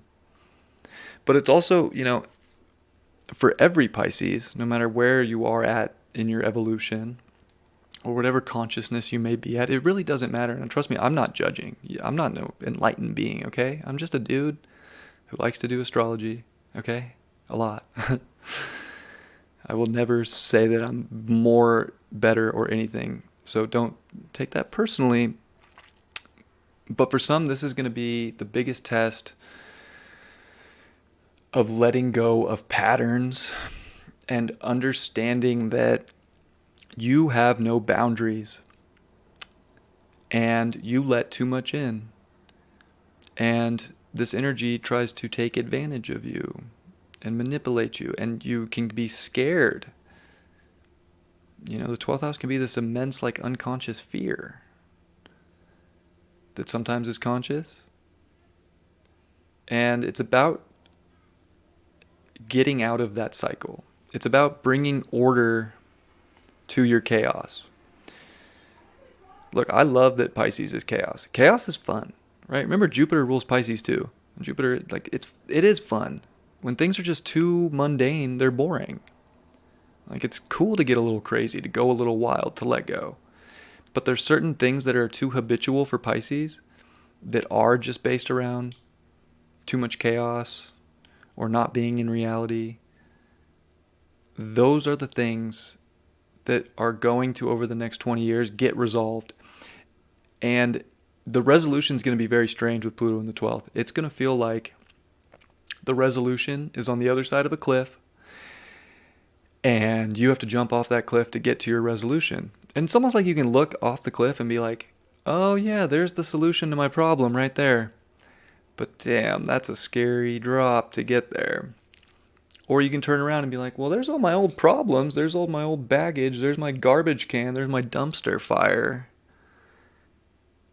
I'm just going to go back to that because I'm scared to go into my resolution.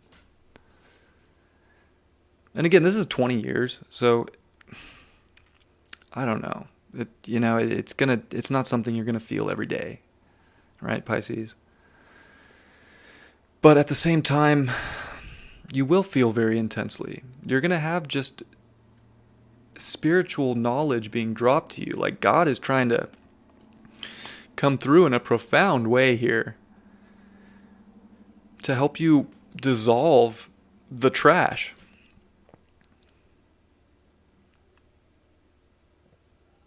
So, are you really going to, not just listen to that, right? Like, are you really going to keep doing these weird, quirky things that kind of alienate you from God?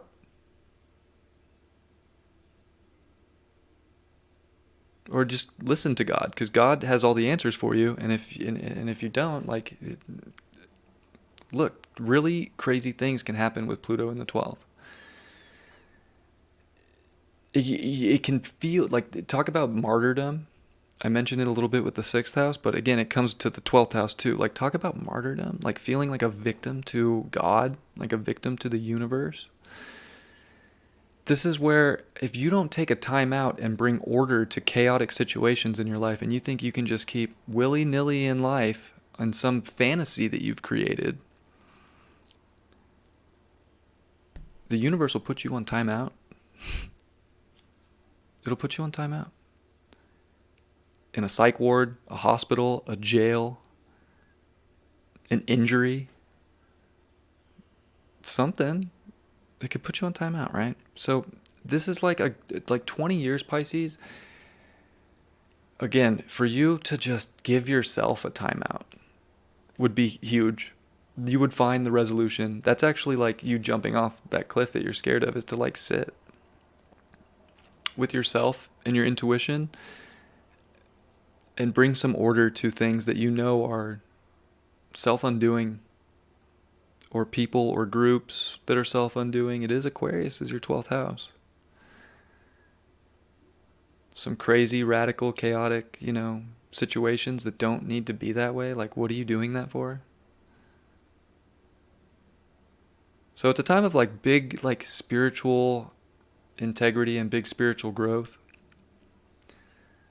And it will take things away that It's like eventually after this 20 years, you're going to go through all the karma. And then, you're the sign that deals heavily with karma and the cycles that we come and go with and repeat.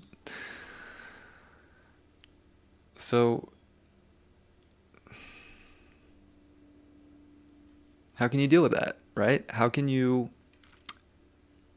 go into the transcendental place? Leave the cycles behind. Not worry, not stress, not, feel like the universe is out to get you or you're, being attacked by God. But to come to that place of seclusion within yourself that you can have your moments with your inner universe. God is found within. If you can connect to that energy, make some time, you will get all the answers. You will see what needs to be cleaned up, what needs to be tidied up. You will find extreme enlightenment and you will have transcendental moments. Maybe you already do, right? But more of that, so that can be a very pure escape. But it's going to be important with Pluto in the 6th, with Pluto in your 12th, to remember, again, your 6th house. Order, showing up every day, creating a healthy routine that brings spirituality into your life. If you're creating a routine, Pisces, that involves escaping into the abyss with some substance, or anything really outside of yourself that isn't spiritually connected to you and God, however that is for you, it's going to be hard. Because you'll find moments where you'll again, the universe will put you on timeout in some way, and you'll be like, why? So you need to find pure work, and this is again service work. And again, this is look, Pisces over the next 20 years are going to be some of the most profound spiritual healers on the planet.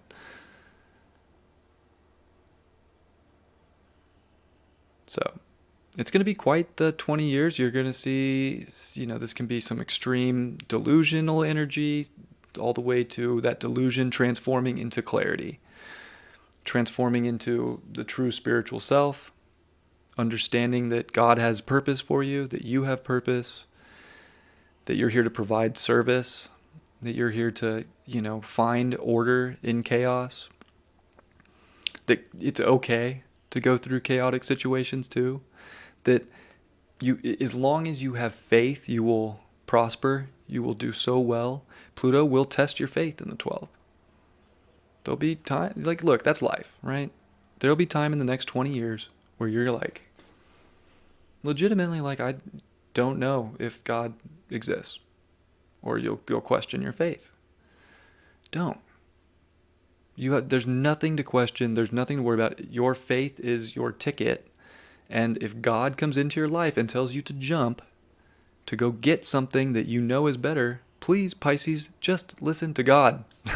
Look, Pluto in your 12th, your ego, it cannot save you. You have to dissolve that so your soul can really find itself right now. You're doing some deep soul searching with Pluto in the 12th, and it can be scary. It can. Pluto will bring up subconscious fears that you haven't even thought of yet.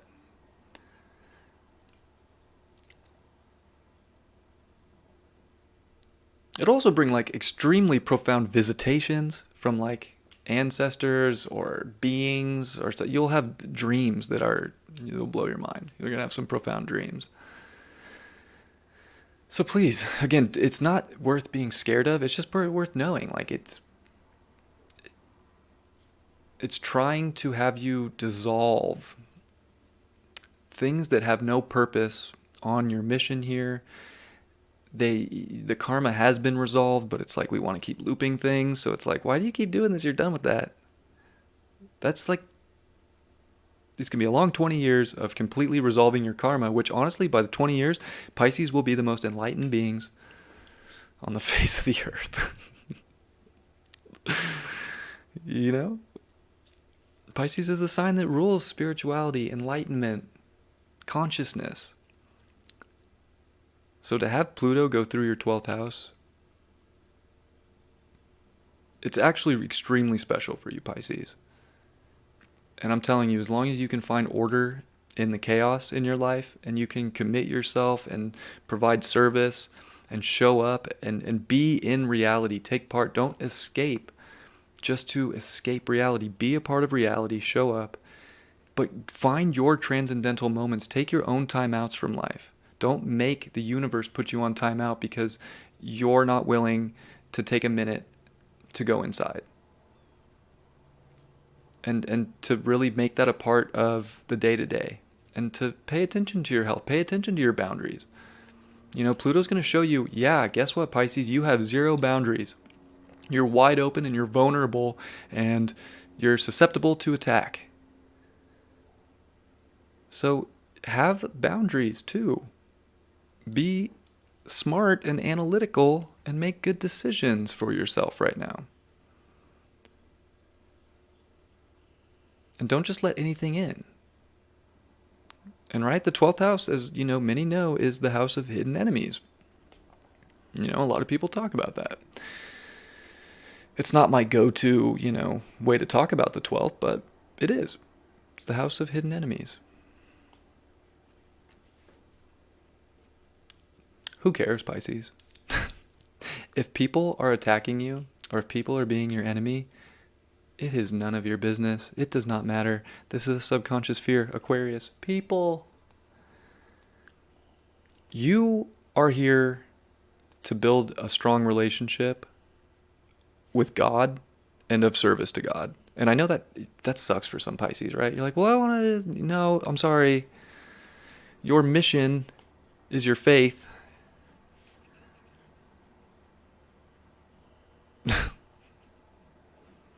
Your identity is that too.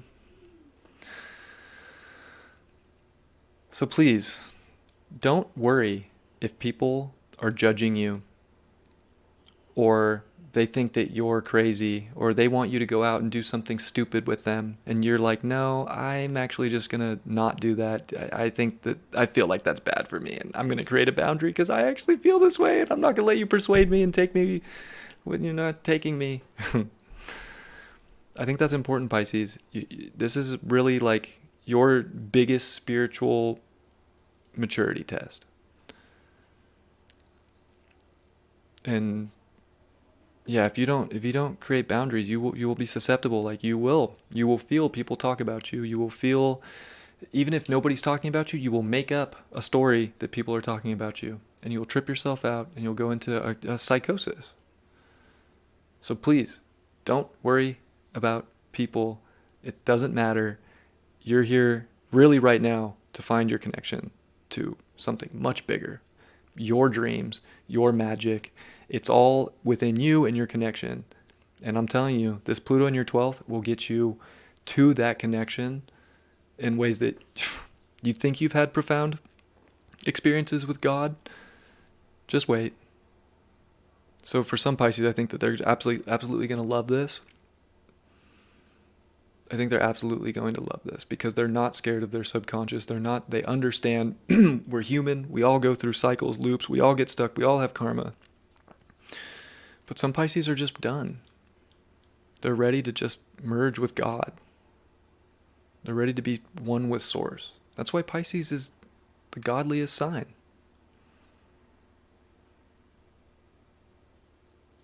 It's Pisces. Ah, gosh, this internet's the worst sometimes.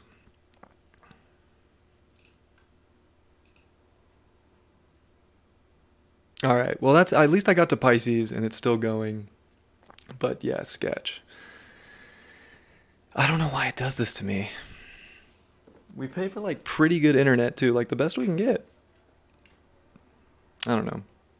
I'll get to the bottom of that for future lives, but that's pretty much all I gotta say, Pisces. Like, that really is it. So, I hope you guys enjoyed this live. It's going to get sketchy here and break up, so I guess I'm just going to have to end it a little abruptly. But thank you so much for being with me. There's a lot of you here. I appreciate you all so much. I hope that you find this helpful. If you did find it helpful in any way about a feeling that you had or what, anything, please, share this video with another sign and another person of the sign that you know. And yeah, I'm trying to talk all fast because I'm like, I don't trust this connection. That wasn't my first time going through all 12 signs. I used to do sun sign horoscopes every week. I just got too busy and I stopped doing them. You can go back on my channel and like look at some old ones. They're still on here. But all right, I love you guys. Thank you so much for being here with me. Hope you found this helpful, and I'll do some more lives about things, and maybe I'll start doing sun signs again. I don't know. I do like doing it, so it's just time. But you know what? Turns out I have more time now than I've had in a little while, so maybe I will do a sun sign live every week too, if you guys would like. All right. I love you guys. I appreciate you. Have a great day. Happy Pluto in Aquarius. It's exciting. It's new. Let's go. So I brought up some crazy stuff about Pluto in these signs and how it can go, but you know what? There's always a transformative outcome that can be positive. So remember that. All right. I'll catch you all later. Much love. Peace.